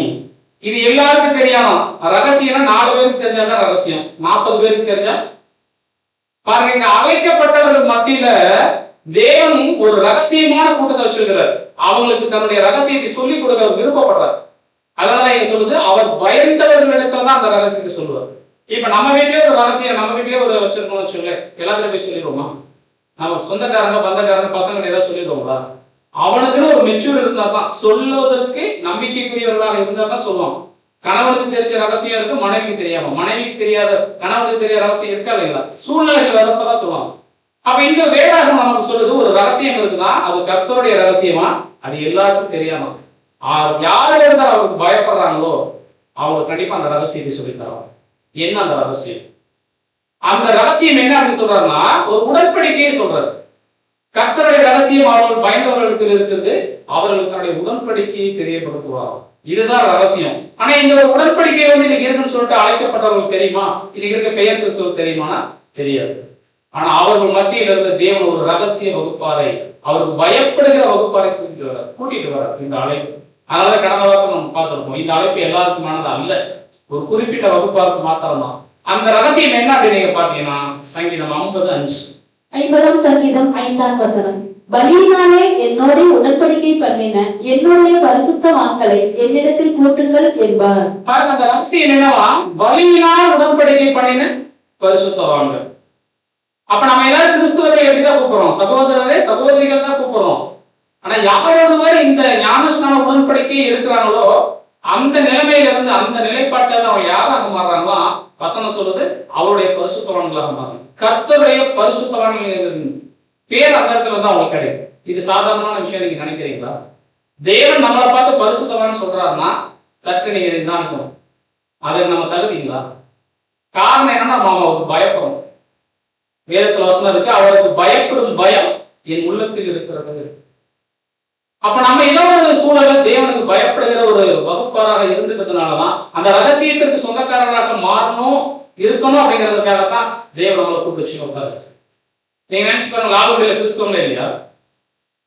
எவ்வளவு பேர் இருக்கிறாங்க வைராக்கியமான கிறிஸ்தவ பரம்பரை கிறிஸ்தவங்க இருக்கிறாங்களா இல்லையா? நம்மளோட நல்லா உதவி செய்யறவங்களா இருக்காங்களா இல்லையா? ஆனா தேவனுடைய ரகசியம் அவங்கள்ட்ட இல்லை. அவங்கள்ட்ட பயப்படுகிற பயம் அங்க இல்லை. அதனால ஒரு குறிப்பிட்ட ரகசியத்துக்கு சொந்தக்காரங்களை கூப்பிட்டு உட்கார வச்சு பேசுறாரு. தெரியுமா? இந்த ரகசியத்தை போய் எல்லாத்தையும் சொல்லக்கூடாது. சொன்னோன்னா என்ன ஆயிடும்? ரகசியம் அம்பலம் ஆயிடுச்சுன்னா இருக்கிற ரகசியம் ஆயிடுது. நம்மளுடைய ஓட்டம் வந்து என்ன ஆயிடும்? நீங்க பார்த்தீங்கன்னா ஸ்டாப் ஆகும். அதனால நீங்க வசனம் சொல்லுது, அவர் பயப்படுறவங்களுக்கு அவர் உடன்படிக்கை தெரியப்படுத்துறா. அது என்ன உடன்படிக்கை? பலியினாலான உடன்படிக்கை. அந்த பலியினாலான உடன்படிக்கை எதை அடையாளப்படுத்துது அப்படின்னு நீங்க பாத்தீங்கன்னா அதுதான் யோர்தான்ல ஆரம்பமாகிற ஞானஸ்நானத்தை அடையாளப்படுத்துகிறது. நம்ம பார்க்கிறோம்.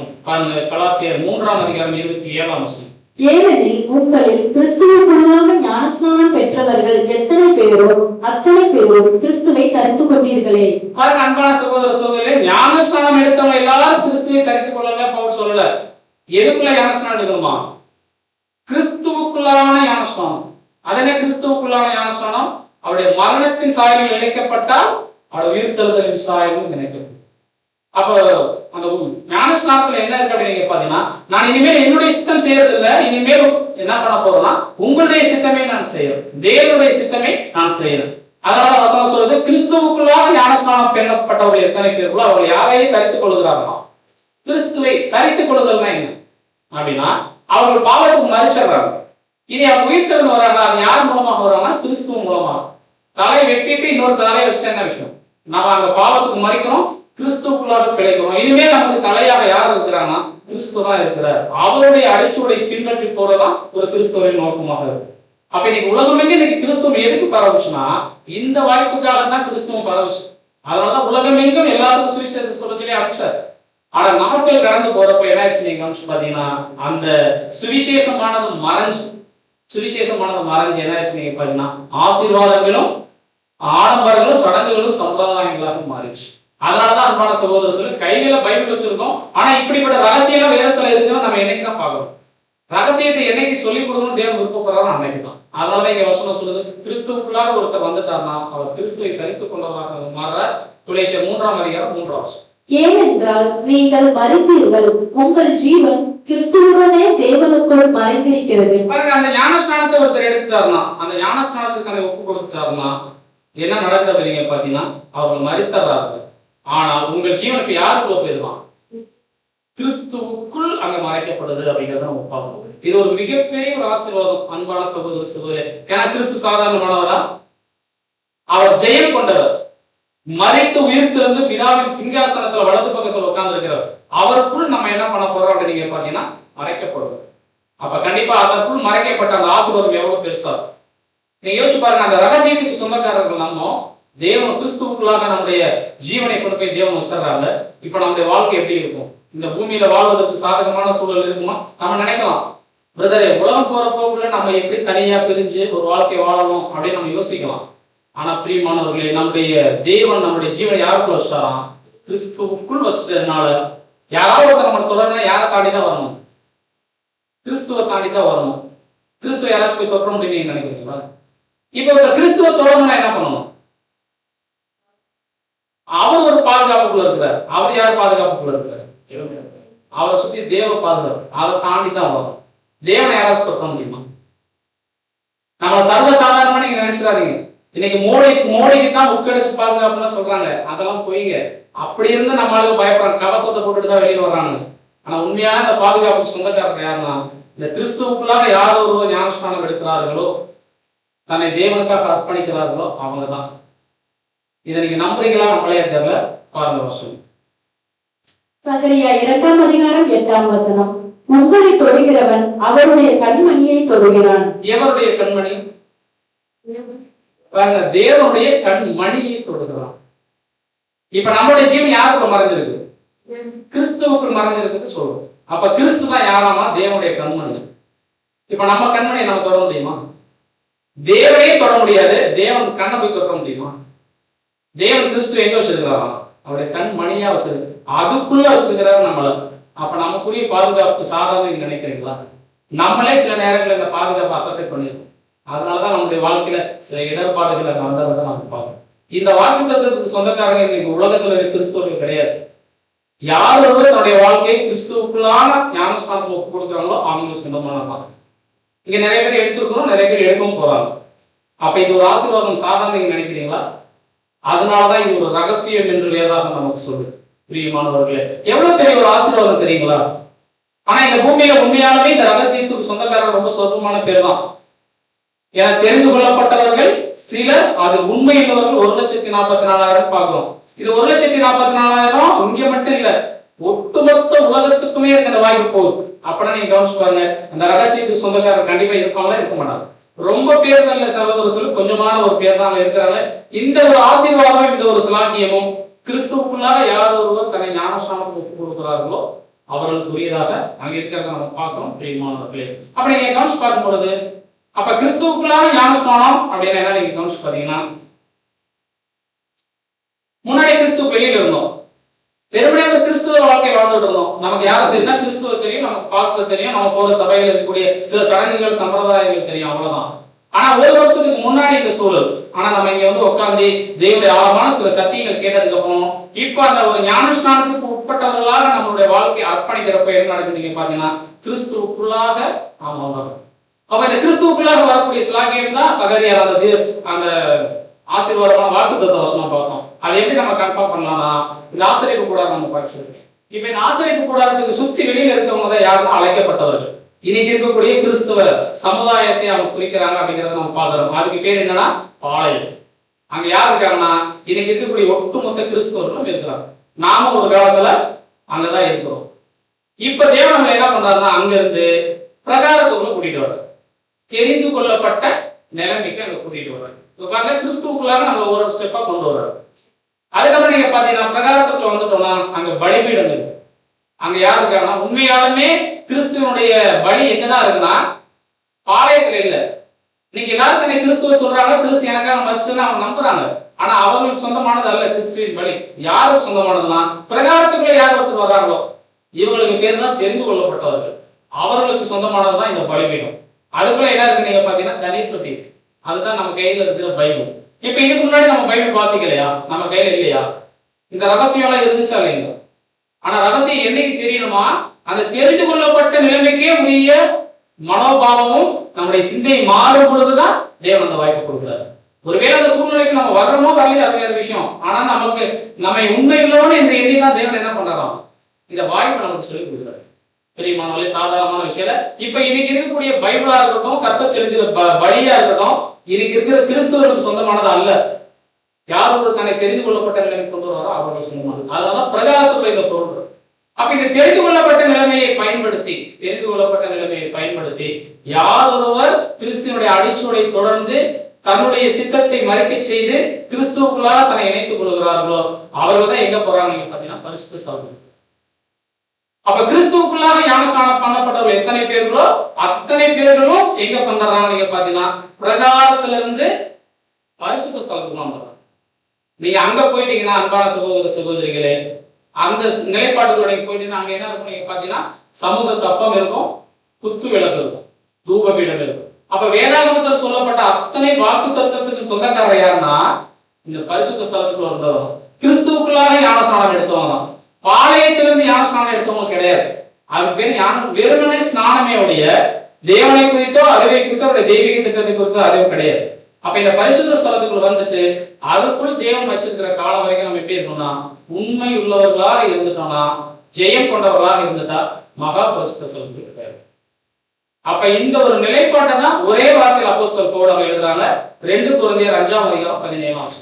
இப்படி இருக்க ஒருவன் கிறிஸ்துவுக்குள் இருந்தால் புது சிருஷ்டியாய் இருக்கிறான். பழையவைகள் ஒழிந்து போயின, எல்லாம் புதிதாயின. பாருங்க, யாரு புது சிருஷ்டியா மாறுறாங்களா? ஒருவன் கிறிஸ்தவனா இருந்தா புது சிருஷ்டி கிடையாது. கிறிஸ்தவனா இருந்தா அவன் அழைக்கப்பட்டவன். ஆனா கிறிஸ்துவுக்குள் ஒருத்தர் வந்துட்டாருன்னா அவன் அந்த ஞானஸ்நானம் யார் கிறிஸ்துவுக்குள்ளாக தன்னை இணைத்துக் கொள்கிறார்களோ, அவர் ஆரம்பிச்சார் பாத்தீங்களா 24ல, நான் இனிமேல் என்ன பண்றேன், தேவனை உங்களுக்காக ஒரு வாழ்க்கை நான் வாழ்றேன்.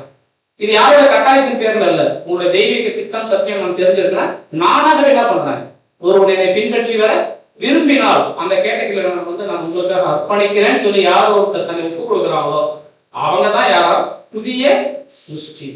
இவங்கதான் பரிசுத்தவான்கள் பார்க்கணும். இவங்களை குறிச்சுதான் வேதாகமும் அவங்க சொல்லுகிறத பார்க்கணும்.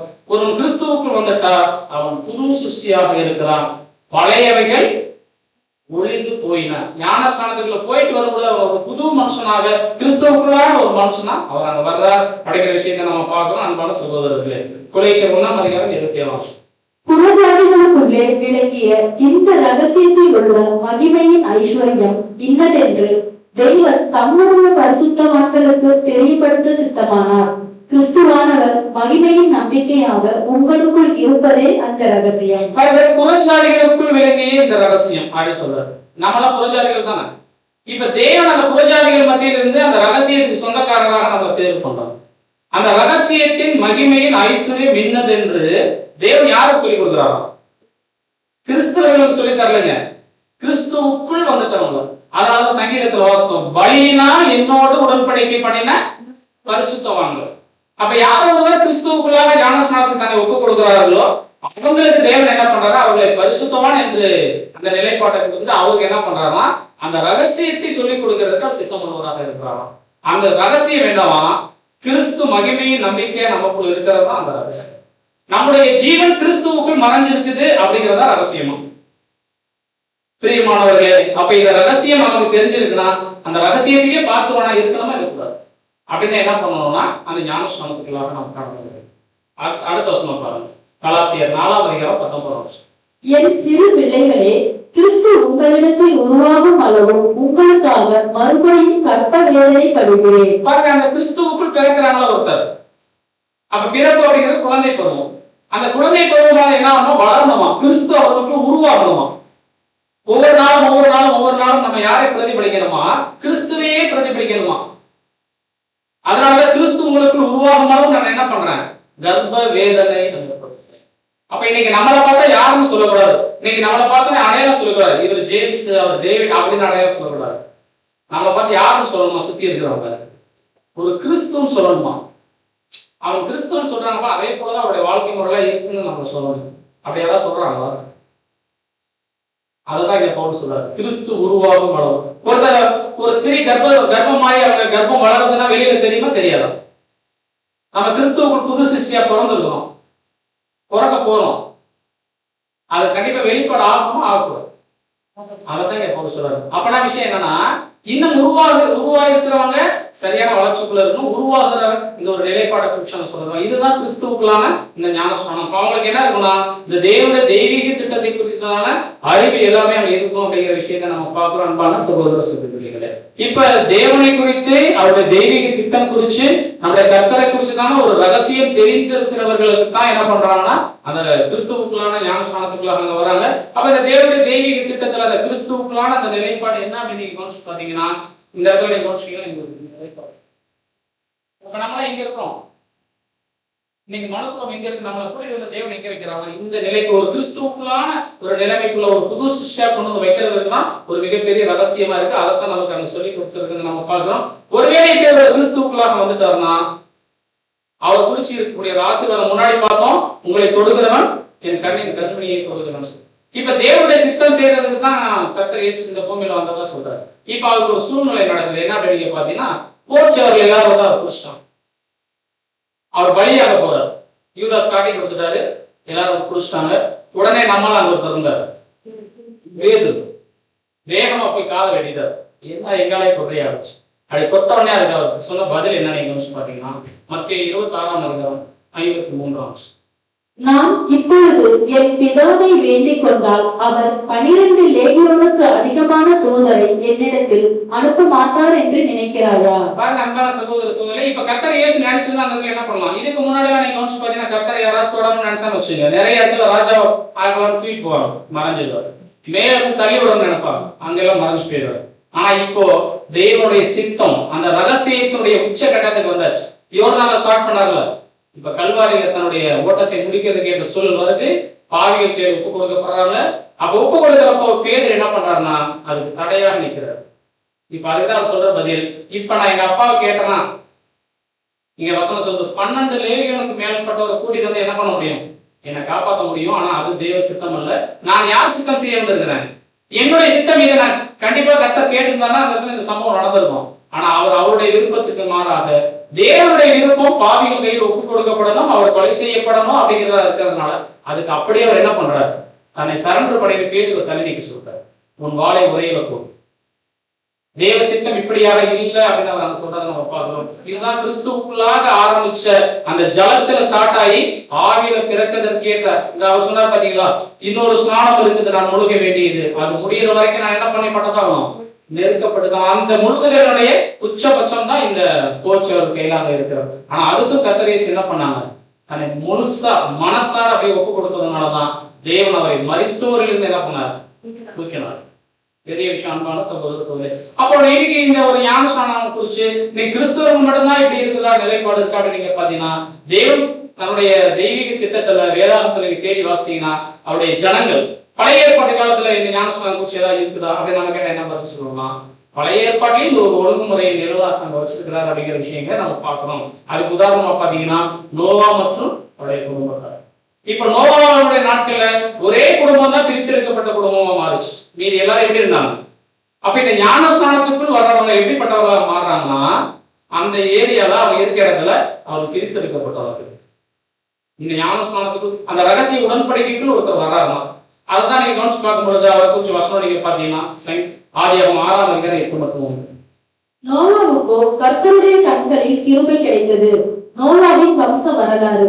நோவா தன் காலத்தில் இருந்தவர்களுக்குள்ளே நீதிமானும் உத்தமனுமாய் இருந்தார். நோவா தேவனோடு சஞ்சரித்துக் கொண்டிருந்தார். உத்தமனும் நீதிமானும் தேவனோடு சஞ்சரிக்கிற ஒரு வாய்ப்பு இங்க இருந்துச்சு. இவ்விதமாக அவர் அந்த பேழை கட்ட விஷயம் நமக்கு தெரியும். பேழை கட்டினதுக்கு அப்புறம் என்னாச்சுன்னா அந்த ஜலப்பிரளயத்தின் மூலமாக என்ன பண்ணப்பட்டார்? ஒட்டுமொத்த உலகமே அழிஞ்சிச்சு. ஆனா நோவா மாத்திரம் என்ன பண்ணப்பட்டார்? அவர் காப்பாற்ற. அதுக்கு காரணம் என்ன தெரியுங்களா? அந்த ஊர்ல அவர் பிரித்தெடுக்கப்பட்ட வாழ்க்கை வாழ்ந்தார். தேவனுக்கு பிரியமான வாழ்க்கை வாழ்ந்தார். அதனாலதான் அன்பான சகோதர சகோதரி, இதை தேவன் எதற்கு ஒரு நிழலாக வச்சிட்டார் அப்படின்னு நீங்க பாத்தீங்கன்னா 1 பேதுரு 3ஆம் அதிகாரம் 20 மற்றும் 20. அந்த ஆவிகள் பூர்வத்தில் உள்ள நோவா பேழையை ஆயத்தம் பண்ணும் நாட்களிலே தேவன் நீடிய பொறுமையோட காத்திருந்த போது கீழ்ப்படியாமல் போனவைகள். அந்த பேழையிலே சிலராகிய 8 பேர் மாத்திரம் பிரவேசித்து ஜலத்தினாலே காக்கப்பட்டார்கள். அதற்கு ஒப்பனையான ஞானஸ்நானமானது மாம்ச அழுக்கை நீக்குதலாய் இராமல் தேவனை பற்றும் நல் மனசாட்சியின் உடன்படிக்கையாய் இருந்து இப்பொழுது நம்மையும் இயேசு கிறிஸ்துவினுடைய உயிர்த்தெழுதலினால் ரட்சிக்கிறது. ஒட்டுமொத்த உலகமே ஜலப்பிரளயத்தால் அழிக்கப்படுறப்போ தேவன் அந்த நோவாவை காப்பாற்றினார். பார்த்தீங்களா, ஒரு பேழைக்கு கூட்டிட்டு போய் அது எதற்கு ஒரு அடையாளமாக வச்சிருக்காருன்னா, இன்னைக்கு தேவன் வச்சிருக்கிற அந்த ஒரே ஞானஸ்நானம். இன்னைக்கு கிறிஸ்தவர்கள் எடுக்கக்கூடிய ஞானஸ்நானம். ஒருவன் கிறிஸ்துவுக்குள் தன்னை இணைத்துக் கொள்கிறார்கள் பார்த்தீங்களா, ஒரு புது சிஷ்யம் மாறுறாங்க. அதுக்கு ஒப்பனையாகத்தான் அந்த ஒரு விஷயங்களாக இருக்கிறத நம்ம பார்க்கிறோம். அதுக்கு பேர் தான் சொல்றாரு, அதுக்கு பேர் நல் மனசாட்சியின் உடன்படிக்கை. அப்போ தனக்கு பயந்தவர்களுக்கு தன்னோட உடன்படிக்கை தெரியப்படுது. அந்த உடன்படிக்கைக்கு பேர் தான் நல் மனசாட்சி. அது என்ன விஷயம்னா, தேவனோட நம்ம உடன்படிக்கை கட்டணும். தேவனே இன்னைக்கு இனிமேல் இருக்கக்கூடிய கொஞ்ச நாட்கள் நான் என்ன பண்றேன்னா உங்களுக்காக நான் என்னோட சித்தம் வேணும். அதுக்கு கிடைக்கக்கூடிய நிபந்தனைகள் ரொம்ப பெருசு. அப்படி கவனிச்சு பாருங்க, நோவா ஏன் இந்த நோக்கத்துக்குள்ள கொண்டு வந்தார்? அதுக்கப்புறம் இன்னொரு விஷயம், தேவன் இஸ்ரேல் ஜனங்களை எகிப்திலிருந்து கானானுக்கு கூட்டிட்டு போனார் பாத்தீங்களா. அவர் கூட்டிட்டு போறதுக்கு ஒரு வழி இருந்துச்சு. ஆனா அந்த வழியை விட்டுட்டு அவர் செங்கடல் வழியா தான் கூட்டிட்டு போனார். ஏன் செங்கடல் வழியா கூட்டிட்டு போனோம்? அன்னைக்கு இருந்த ஜனங்களுக்கு அது தெரியல. நமக்கான பாடம் தான். ஏன் செங்கடல் அப்படின்னு நீங்க பாத்தீங்கன்னா, ஒரு ஆசீர்வாதத்தை சுதந்திரித்துக் கொள்ளணும்னா அந்த கானானை அவங்க எட்டி பிடிக்கணும்னா அவங்களுக்கு ஒரு ஆரம்பம் வேணும். இப்ப நம்ம எப்படி பரம கானானுக்கு போன ஒரு ஆரம்பம் இருக்கு. கர்த்தர் இயேசுவுடைய ஆரம்பம் யோர்தான்ல ஸ்டார்ட் ஆகி கல்வாரியில முடியுது. அதே போல இஸ்ரேலுடைய அந்த ஆரம்பம் எங்க ஆரம்பிக்கப்படுது அப்படின்னு நீங்க பாத்தீங்கன்னா செங்கடல்ல அங்க ஆரம்பிக்கப்படுறத நம்ம பார்க்கிறோம். அந்த செங்கடல் வழியாக அவங்க அங்க கடந்து போறாங்க அப்படிங்கிறத பார்க்கிறோம். உண்மையாலுமே செங்கடலுக்குள்ள போனா யாராவது கொலைக்க முடியும் நீங்க நினைக்கிறீங்களா? அது ஒரு ரகசியம். தேவன் அவர்களுக்கேற்ற வழியை ஏற்படுத்தி கொடுத்தார். தேவன் இஸ்ரேல் ஜனங்களை நம்ம ஒரு வசனம் வாசித்தோம், கண்ணின் மணியை தொடுக்கிறான். அதனுடைய வெளிப்பாடுதான் நம்ம இஸ்ரேலர்கள் நம்ம பார்க்கிறோம். பார்வை எவ்வளவு பெரிய ஆள், ஆனா அவர்கள் மத்தியில் தேவன் எப்படி கிருபையாக கூட்டிட்டு போனார். கோழி குஞ்சுகளை தூக்குறோமோ பாதுகாக்கிற மாதிரி, கழுகு செட்டைகள் மேல தன் குஞ்சுகளை தூக்கி போற மாதிரி. இது எதுக்கு அடையாளம் நீங்க பாத்தீங்கன்னா 1 Corinthiயர் 10:1-3. இப்படி இருக்க சகோதரரே, நீங்கள் எவைகளை அறிய வேண்டும் என்று இருக்கிறேன் என்றால், நம்முடைய பிதாக்கள் எல்லாரும் மேகத்துக்கு கீழாய் இருந்தார்கள், எல்லாரும் சமுத்திரத்தின் வழியாய் நடந்து வந்தார்கள், எல்லாரும் மோசேக்குள்ளாக மேகத்தினாலும் சமுத்திரத்தினாலும் ஞானஸ்நானம் பண்ணப்பட்டார்கள், எல்லாரும் ஒரே ஞான போஜனத்தை புசித்தார்கள். பாருங்க, அந்த இஸ்ரேல் ஜனங்கள் செங்கடலை கடந்து போனதும் நம்ம எடுக்கக்கூடிய நம்ம இன்னைக்கு தியானிச்சு வரக்கூடிய அந்த ஞானஸ்நானத்தினுடைய நிழலாக தேவன் வைக்கிறார். உண்மையாலுமே ஞானஸ்நானம் அப்படிங்கிறது மரணம் தான், பாவத்துக்கு மறித்து நீதிக்கு பிள்ளைகள். உண்மையாலுமே நோவாவும் சரி இஸ்ரேல் சரி அந்த ஜலப்பிரளயத்திலிருந்து அவங்க காக்கப்படுது தேவனுடைய ஒரு மிகப்பெரிய கிருபை அப்படிங்கிறத இந்த விஷயங்களை பார்க்கிறோம். அப்ப இந்த விஷயங்களை பார்க்கிறோம். நம்ம அன்பான சகோதர சகோதரிகளே, இன்னைக்கு நம்ம சாவுக்காக ஒரு அக்ரிமெண்ட் போட முடியுமா தேவத்தை? இல்லைங்க, நான் இனிமேல் என்னுடைய வாழ்க்கையை என்னுடைய ஜீவியத்தை நான் உங்களுக்காக என்ன பண்றேன், சரண்டர் பண்றேன் அப்படின்னு ஒரு அக்ரிமெண்ட் போடுவோம். நீங்க யோசிச்சு பாருங்க அன்பான சகோதரர். அப்ப இந்த ஞானஸ்நானமானது லிட்டரலா மாம்ச அழுக்குகளை நீக்காம அதை தேவனை பற்றக்கூடிய ஒரு நல் மனசாட்சியின் உடன்படிக்கையாக இருக்கு. அப்ப யாரோட இந்த உடன்படிக்கைக்கு தன்னை ஒப்பு கொடுக்கிறார்களோ அவர்கள் யாரோட ஒப்பந்தம் பண்றாங்கன்னா தேவனோட ஒப்பந்தம். என்ன ஒப்பந்தம்னா மரண ஒப்பந்தம் பண்றாங்க. இனிமேல் நான் எனக்காக வாழ்றது இல்லை, என்னுடைய வாழ்நாட்கள் என்னுடைய எல்லாமே யாருக்குரியதாக மாறும், உங்களுக்குரியதாக மாறும். இதுதான் வேதாகமும் சொல்லி தரக்கூடிய ஞானஸ்நானம். ஆனா இன்னைக்கு கிறிஸ்தவ மத்திய நீங்க கவனிச்சீங்கன்னா கத்தோலிக்கர்கள் நீங்க எடுத்தீங்கன்னா அவங்க குழந்தை ஞானஸ்நானம் தான் தராங்க. குழந்தை 30 நாள் 35 நாள்ல ஒரு பெரிய பண்டிகையை வச்சுட்டு அப்படி. ஆனா இந்த குழந்தைக்கு ஏதாச்சும் தெரியும் நீங்க நினைக்கிறீங்களா? அப்ப அன்பான சகோதரர், இதெல்லாம் எதற்கு ஒரு அடையாளமாக அங்க இருக்கு அப்படின்னு நீங்க பாத்தீங்கன்னா, நம்ம ஒருவேளை ஒரு படிக்கணுமோ அல்லது கல்யாணம் பண்ணணுமோ ஏதோ வேலைக்கு போகணுமோ கத்தோலிக்கர் இருந்தா இந்த சர்டிபிகேட் இருந்தா தான் செல்லுபடியாகும். உடனே சர்டிபிகேட் வாங்கி சொல்லுவோம், ஞானஸ்நான சர்டிபிகேட் வாங்கி வாங்கப்பா, கல்யாணம் பண்ணணும்னா அது தேவைப்படும். ஏன்னா அந்த சபையில நம்ம அங்கமா இருந்தா தான் இந்த அங்க இருக்கக்கூடிய சில ஆசீர்வாதங்கள் சில விஷயங்களை பெற்றுக்கொள்ளணும். அதற்கு தான் இந்த ஞானஸ்நானத்தை அவங்க பயன்படுத்துறாங்களே ஒழிய வேதாகமும் சொல்லி இருக்கிறது போல அது ஒரு ரகசிய உடன்படிக்கையாக அவங்களுக்கு தெரியறதில்லை. அதனாலதான் அவங்க கிறிஸ்தவர்கள். ஆனா நம்ம கிறிஸ்தவர்கள் கிடையாது, கிறிஸ்துவுக்குள்ளாக மாறக்கூடியவர்களாக நம்ம இருக்கிறோம் அன்பான சகோதர சகோதரிகளே. அப்ப நீங்க யோசிச்சு பாத்தீங்கன்னா இன்னைக்கு ஒருத்தர் இந்த ஞானஸ்நானத்துக்குள்ள வரணும் அப்படின்னா அவருக்கு என்ன நாலேஜ் தான் இருக்கணும்னா தேவன் யாரும் தெரிஞ்சுக்கணும். அதான் அங்க சொன்னார் பார்த்தீங்களா, நீங்கள் உலகமெங்கும் கடந்து போய் பிதா குமாரன் பரிசுத்த ஆவியை குறிச்சு எல்லா ஞானத்தையும் யாரும் சொல்லிக் கொடுக்கணும், ஒட்டுமொத்த உலகத்துக்கும் பிரசங்கம் பண்ணணும். உண்மையிலுமே அவங்க அப்படிதான் பிரசங்கம் பண்ணாங்க. ஆனா நாளடைவில் அதை போய் மறைக்கப்பட்டாச்சு. இன்னைக்கு கையில பைபிள் இருக்கு, ஆனா கடவுளை கண்டுபிடிக்க முடியும். ஆனா தேவனுடைய பெரிய கிருபை அது ரகசியமாக இருக்கிறதுனால நம்ம கண்டுபிடிக்கிறோம். அதுக்கப்புறம் கர்த்தர் யாருன்னு தெரிஞ்சுக்கணும். அதுக்கப்புறம் பரிசுத்த ஆவினா என்ன, அதனுடைய வெளிப்பாடு என்னன்னு பார்க்கணும். அதுக்கப்புறம் தேவனுடைய தெய்வீக திட்டம் என்ன அப்படிங்கிற விஷயம் தெரிஞ்சதுக்கு அப்புறம் எடுக்கிற ஞானஸ்நானத்துக்கு பேர் தான் என்ன அப்படின்னு நீங்க பாத்தீங்கன்னா அதுதான் கிறிஸ்துவின் மரணத்துக்குள்ளான ஞானஸ்நானம். அதே கிறிஸ்துவின் மரணத்துக்குள்ளான ஞானஸ்நானம். அதுக்கப்புறம் பாத்தீங்கன்னா நம்ம யாரோட உடன்படிக்கை செய்யணும், அதுக்கப்புறம் என்ன உடன்படிக்கை செய்யணும், இந்த விஷயம்லாம் குறிச்சு நம்ம என்ன பண்ணணும் அப்படின்னு நீங்க கவனிச்சு பாத்தீங்கன்னா அன்பான சகோதர சகோதரிகளே, இந்த ஒரு நாலேஜ் வந்ததுக்கு அப்புறம் நம்ம எடுக்கக்கூடியதற்கு பேர் தான் என்ன அப்படின்னு நீங்க கவனிச்சு பாத்தீங்கன்னா அன்பான சகோதரர்களே சகோதரிகளே ஞானஸ்நானமாக அமையுது. இதை குறிச்சு தான் வசனம் சொல்லுது, மத்திய 7:21. பரலோகத்தில் இருக்கிற என் பிதாவின் சித்தத்தின்படி செய்கிறவனே பரலோக ராஜ்யத்தில் பிரவேசிப்பானே அல்லாமல் என்னை நோக்கி கர்த்தாவே கர்த்தாவே என்று சொல்லுகிறவன் அதில் பிரவேசிப்பதில்லை. நம்ம எல்லாரும் பரலோகம் ஆசையா இருக்கோம், அதுதான் நாங்க வந்து சொல்றாங்க. அப்ப ஒரு பரலோகத்துக்கு போகணும்னா தேவன் அருமையான ஒரு வழிவாசல் சொல்றாரு, ஒரு சின்ன குழு சொல்றாரு. என்ன அப்படின்னு பாத்தீங்கன்னா பரலோகத்தில் இருக்கிற என் பிதாவின் சித்தம் செஞ்சா போதும் எங்க போயிடலாமா, பரலோக ராஜ்யத்துக்கு போயிடலாமா. அதை விட்டுட்டு என்னை நோக்கி கர்த்தாவே கர்த்தாவே அப்படி சொல்றவன் அங்க போக முடியாது. ஏன் இந்த கர்த்தாவே கர்த்தாவே ரெண்டு போடுறாங்க அப்படின்னா இன்னைக்கு இருக்கக்கூடிய கிறிஸ்துவ மண்டலம் 2 மிகப்பெரிய பிரிவா இருக்கும். ஒண்ணு கத்தோலிக்க, இன்னொன்று புரொட்டஸ்டன்ட், தாய் மற்றும் பிள்ளைகள். இதுதான் பாபிலோன். இதுக்கு பேர் தான் வேதாகமும் மகா பாபிலோன் அப்படின்னு சொல்லுவோம். அவங்களுக்கு ரகசியம் தெரியாது, அவங்க குழப்பமான உபதேசங்கள் தான் வச்சிருப்பாங்க. அந்த சபையில இருக்கிறவங்களுக்கே புரியாது. அது ஒரு வித்தியாசமான சூழல். அதை பத்தி பேசினா நிறைய பேசிட்டே இருக்கலாம், அது நம்மளுடைய நோக்கம் கிடையாது. ஆனா அங்க அவங்க என்னதான் பண்றாங்கன்னா, எந்த நேரமும் கர்த்தாவே கர்த்தாவே. இந்த வசனத்தை நீங்க தொடர்ந்து வார்த்தைன்னு பிரச்சனை, கடைசி நாள்ல ஜட்ஜ்மெண்ட் நடக்கும். அப்போ தேவ சமூகத்துல நிறைய பேர் நின்றுட்டு உங்களை யாருனே தெரியாதுன்னு அவன் சொல்லுவார் கர்த்தர். அதுக்கு அவன் கொடுக்குற பதில் என்னவா இருக்குன்னா, உங்களுடைய நாமத்துல தீர்க்க தரிசனம் சொன்னோம், பிசாசுகளை துரத்தணும், அற்புதம் செஞ்சோம், அடையாளம் செஞ்சோம் அப்படிலாம் அவன் சொல்லுவான். ஆனா அதற்காக தேவன் கிறிஸ்தவர்களை என்ன பண்ணல, உலகமெங்கும் சத்தியத்தை கொண்டு வந்து செலுத்தல. அவருடைய நாமத்தில் அற்புதம் செஞ்சு அடையாளம் செஞ்சு அப்படியே ஜனங்களை கூப்பிடுறதுக்கு இல்லை. தேவனுடைய தெய்வீக திரும்ப சுத்தம் என்னன்னா, பலியினால் உடன்படிக்கை பண்ணி ஜெயம் கொண்டவர்களாக மாறும், அழைக்கப்பட்டு தெரிந்து கொள்ளப்பட்டு உண்மையுள்ளவர்களாக பரலோக ராஜ்யத்தில் பிரவேசிக்கிற ஒரு வகுப்பாரை தேர்வு பண்றதுக்கு தான் கிறிஸ்தவம் உலகம் எங்க போச்சு.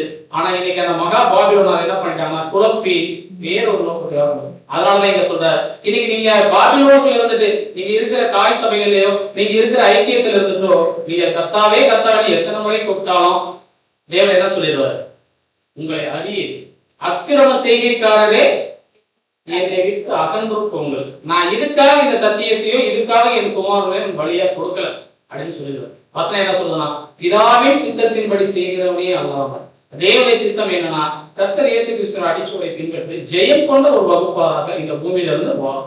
இதை குறிச்சுதான் வேத வசனம் நமக்கு சொல்லுது. எபேசியர்ல சொல்றார், ஒரே கர்த்தர், ஒரே விசுவாசம், ஒரே ஞானஸ்நானம். ஆனா இன்னைக்கு கிறிஸ்துவ மக்கள் எத்தனை ஞானஸ்நானம் இருக்கு?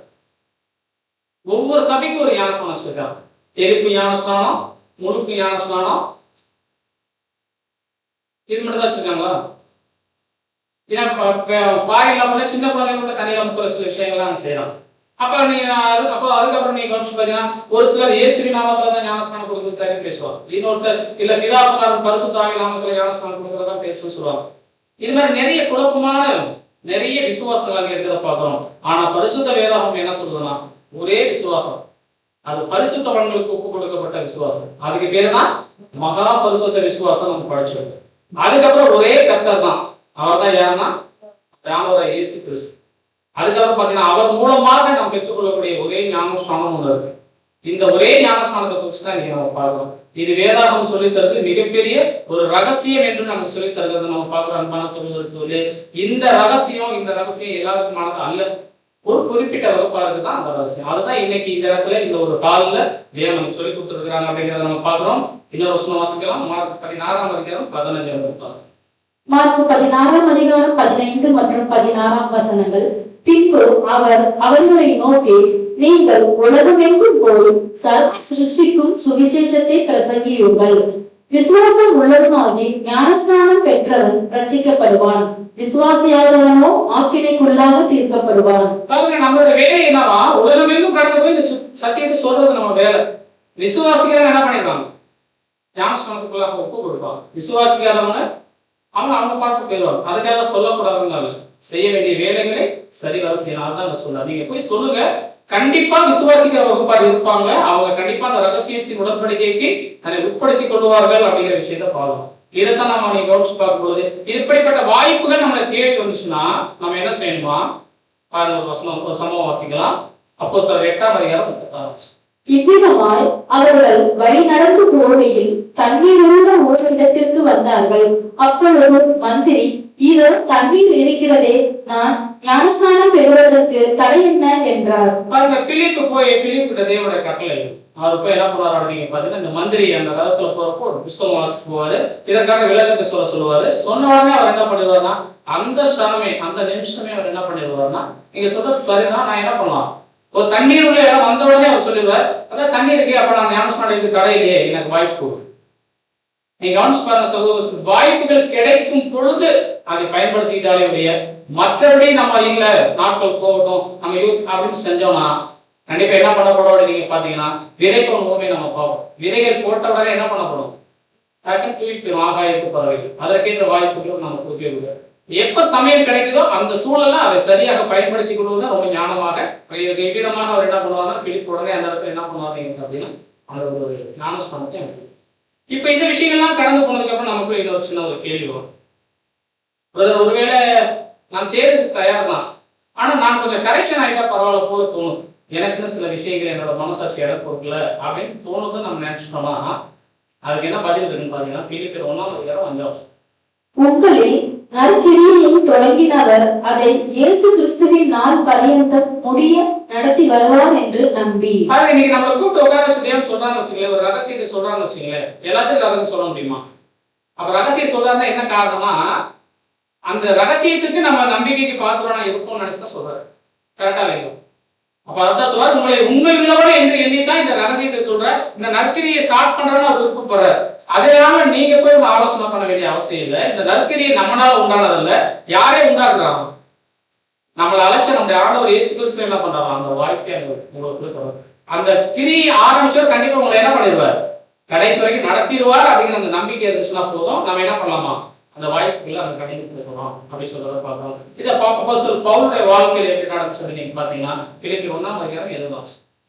நான் ஒன்றிலும் வெட்கப்பட்டு போகாமல் எப்பொழுதும் போல இப்பொழுதும் மிகுந்த தைரியத்தோடு ஜீவனாலாகிலும் சாவினாலாகிலும் கிறிஸ்து என் சரீரத்தினாலே மகிமைப்படுவார் என்று எனக்கு உண்டாயிருக்கிற வாஞ்சைக்கும் நம்பிக்கைக்கும் தக்கதாய் அப்படி முடியும். அப்போஸ்தலர் பவுல் எப்பவுமே அவருடைய சரீரத்துல யாரை மகிமைப்படுத்துறது கேட்ட சூழலுக்குள்ளேயே தன்னை ஒப்பு கொடுத்து வச்சிருந்தாரு. நீங்க பாத்தீங்கன்னா அது வாழ்வானாலும் சரி சாவானாலும் சரி எப்படினாலும் கிறிஸ்தியன் சரீரத்துல மகிமைப்படுவார் என்கிற அந்த சூழலுக்கு ஏதுவாகவே அவர் என்ன பண்ணாரா, அவருடைய வாழ்க்கை முறையை அமைச்சிருந்தார் அப்படிங்கிற விஷயத்த நம்ம பார்க்கணும். அன்பான சகோதரர்களே சரி, அதனாலதான் இவ்விதமாக நான் எழுதுற பிலிப்பியர் 1:5 கிறிஸ்து எனக்கு ஜீவன், சாவு எனக்கு ஆதாயம். பாருங்க, நமக்கு ஜீவனாக யாரா இருக்கணும்னா கிறிஸ்து தான். சாவு நம்முடைய அது ஆதாயம். இந்த சாவை யாரோட கண்டிப்பா சாகத்தான் போறோம், அதுல மாற்று கருத்தே கிடையாது. மனுஷனா பிறந்த எல்லாருக்கும் மரணம் அப்படிங்கிறது நிச்சயம். அந்த மரணத்திற்கான நோக்கம் என்னவாக இருக்கு,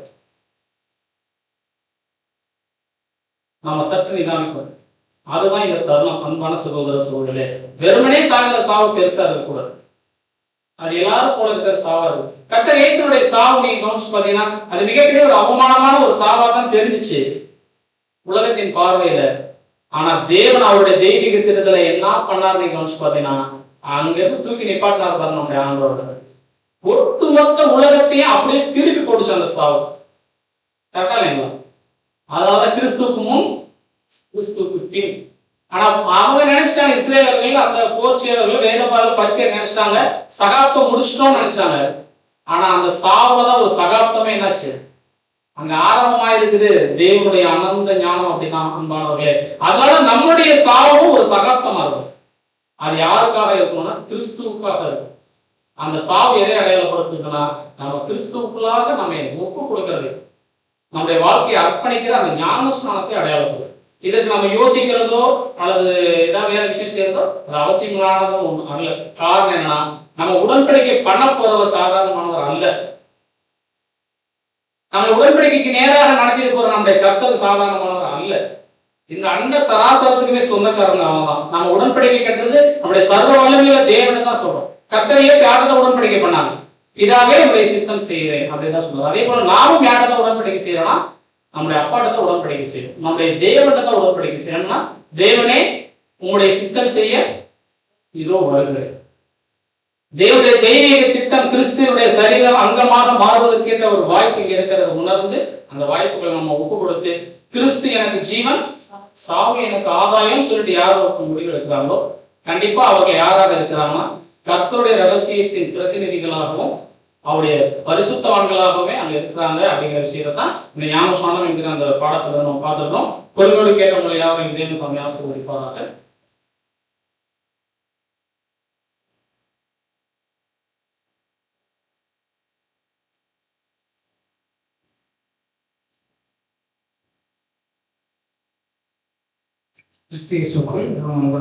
அன்புக்குரிய சகோதர சகோதரிகள், இன்றைய தினத்திலும் கூட ஞானஸ்நானம் என்ற தலைப்பின் கீழாக ஒரு சுட்டிப்படுத்தி நாம் கேட்கும்படி திருப்பி செய்து நம்முடைய பிதாவை கொண்டு நாங்கள் நன்றிகளையும் துதிகளையும் நாம் எடுத்துக்கொள்வோம். மகா பரிசுத்தமான விசுவாசின் அடிப்படையில் ஞானஸ்நானம்னா என்ன அப்படின்னு சொல்லி நம்ம பார்த்தோம். தேவன்னா யாரு, ஆண்டவர் இயேசு கிறிஸ்துனா யாரு, தேவனுடைய தெய்வீக திட்டம் என்ன அப்படிங்கிறத தெரிந்த பிறகு நம்ம தேவனுக்கு என்று ஒப்பு கொடுக்கறதா என்னன்னு பார்த்தோம். ஞானஸ்நானம் என்று சொல்லி நம்ம பார்த்தோம். அப்படிப்பட்ட அந்த ஞானஸ்நானத்தின் எடுப்பதன் மூலமாக தான் அந்த ஓட்டமே ஆரம்பிக்கிறது கூட நம்ம பார்த்துருக்கோம். நம்ம ஆண்டவர் இயேசு கிறிஸ்துவுடைய ஊழியம் கூட எங்க ஆரம்பிக்குன்னு சொல்லி கூட நம்ம பார்த்தோம். ஞானஸ்நானத்துல இருந்து கல்வாரி வரைக்கும் சொல்லி கூட நம்ம பார்த்தோம். அதுபோல அவருடைய அடிச்சுவடுகளை பின்பற்றி நடக்கிறதுக்கு தான் நம்ம அழைக்கப்பட்டிருக்கோம். 1,44,000 பேர்ல ஒருத்தராக மாறுவதற்கு, உண்மையில வகுப்பராக மாறுவதற்கு அழைக்கப்பட்டிருக்கோம். அந்த அழைப்பு இப்ப கிருபையாக இப்ப நமக்கு கொடுக்கப்பட்டது. அந்த அழைப்புக்குள்ள நம்ம தெரிந்து கொள்ளப்பட்டவர்களாக இருந்து உங்களோட மாறுவதற்கு முதலாவது படி என்னன்னு பார்க்கணும், அந்த ஞானஸ்நானம் செய்திருப்பாங்க. அந்த ஞானஸ்நானத்தின் மூலமாக நம்முடைய ஓட்டத்தை ஆரம்பிச்சு நம்ம முற்றுமுடைய தேவன் பிரியமாக நடந்தோம் அப்படின்னா நம்ம தேவனுடைய சிறுமையால அந்த ராஜ்யத்தை சென்று சேர முடியும்னு சொல்லிட்டு நம்ம பார்க்குறோம். ஒருவேளை பாடத்தை கேட்ட நீங்க அவரோட ஞானஸ்நானம் எடுப்பதற்கு நீங்க தயாராக இருந்தீங்கன்னா நீங்க தேவத்திற்கு தெரிவிக்க முடியாத கூட அங்கே ஒரு கேட்டுக்கொள்கிறோம். தொடர்ந்து நம்ம அடுத்த வாரத்தில் கூட நம்ம ஒரு சத்தியத்தினால நம்ம வீட்டினாலாம் இந்த நிமிடம் நமக்கு இந்த சத்தியத்தை கலங்கிய நம்ம இறந்து சொல்றதுக்கும் அந்த இறந்து வாரத்தில் நம்ம தெரிவித்து கொள்கிறோம். பொறுமையோட திட்டம் நடந்ததுக்கும் நீதிமான கிறிஸ்துவ நன்றி மாதத்தையும் தெரிவித்து செவத்தோடு நாம் எதுவும் செய்யலாம். நம்ம ஜெபத்தில் நடந்த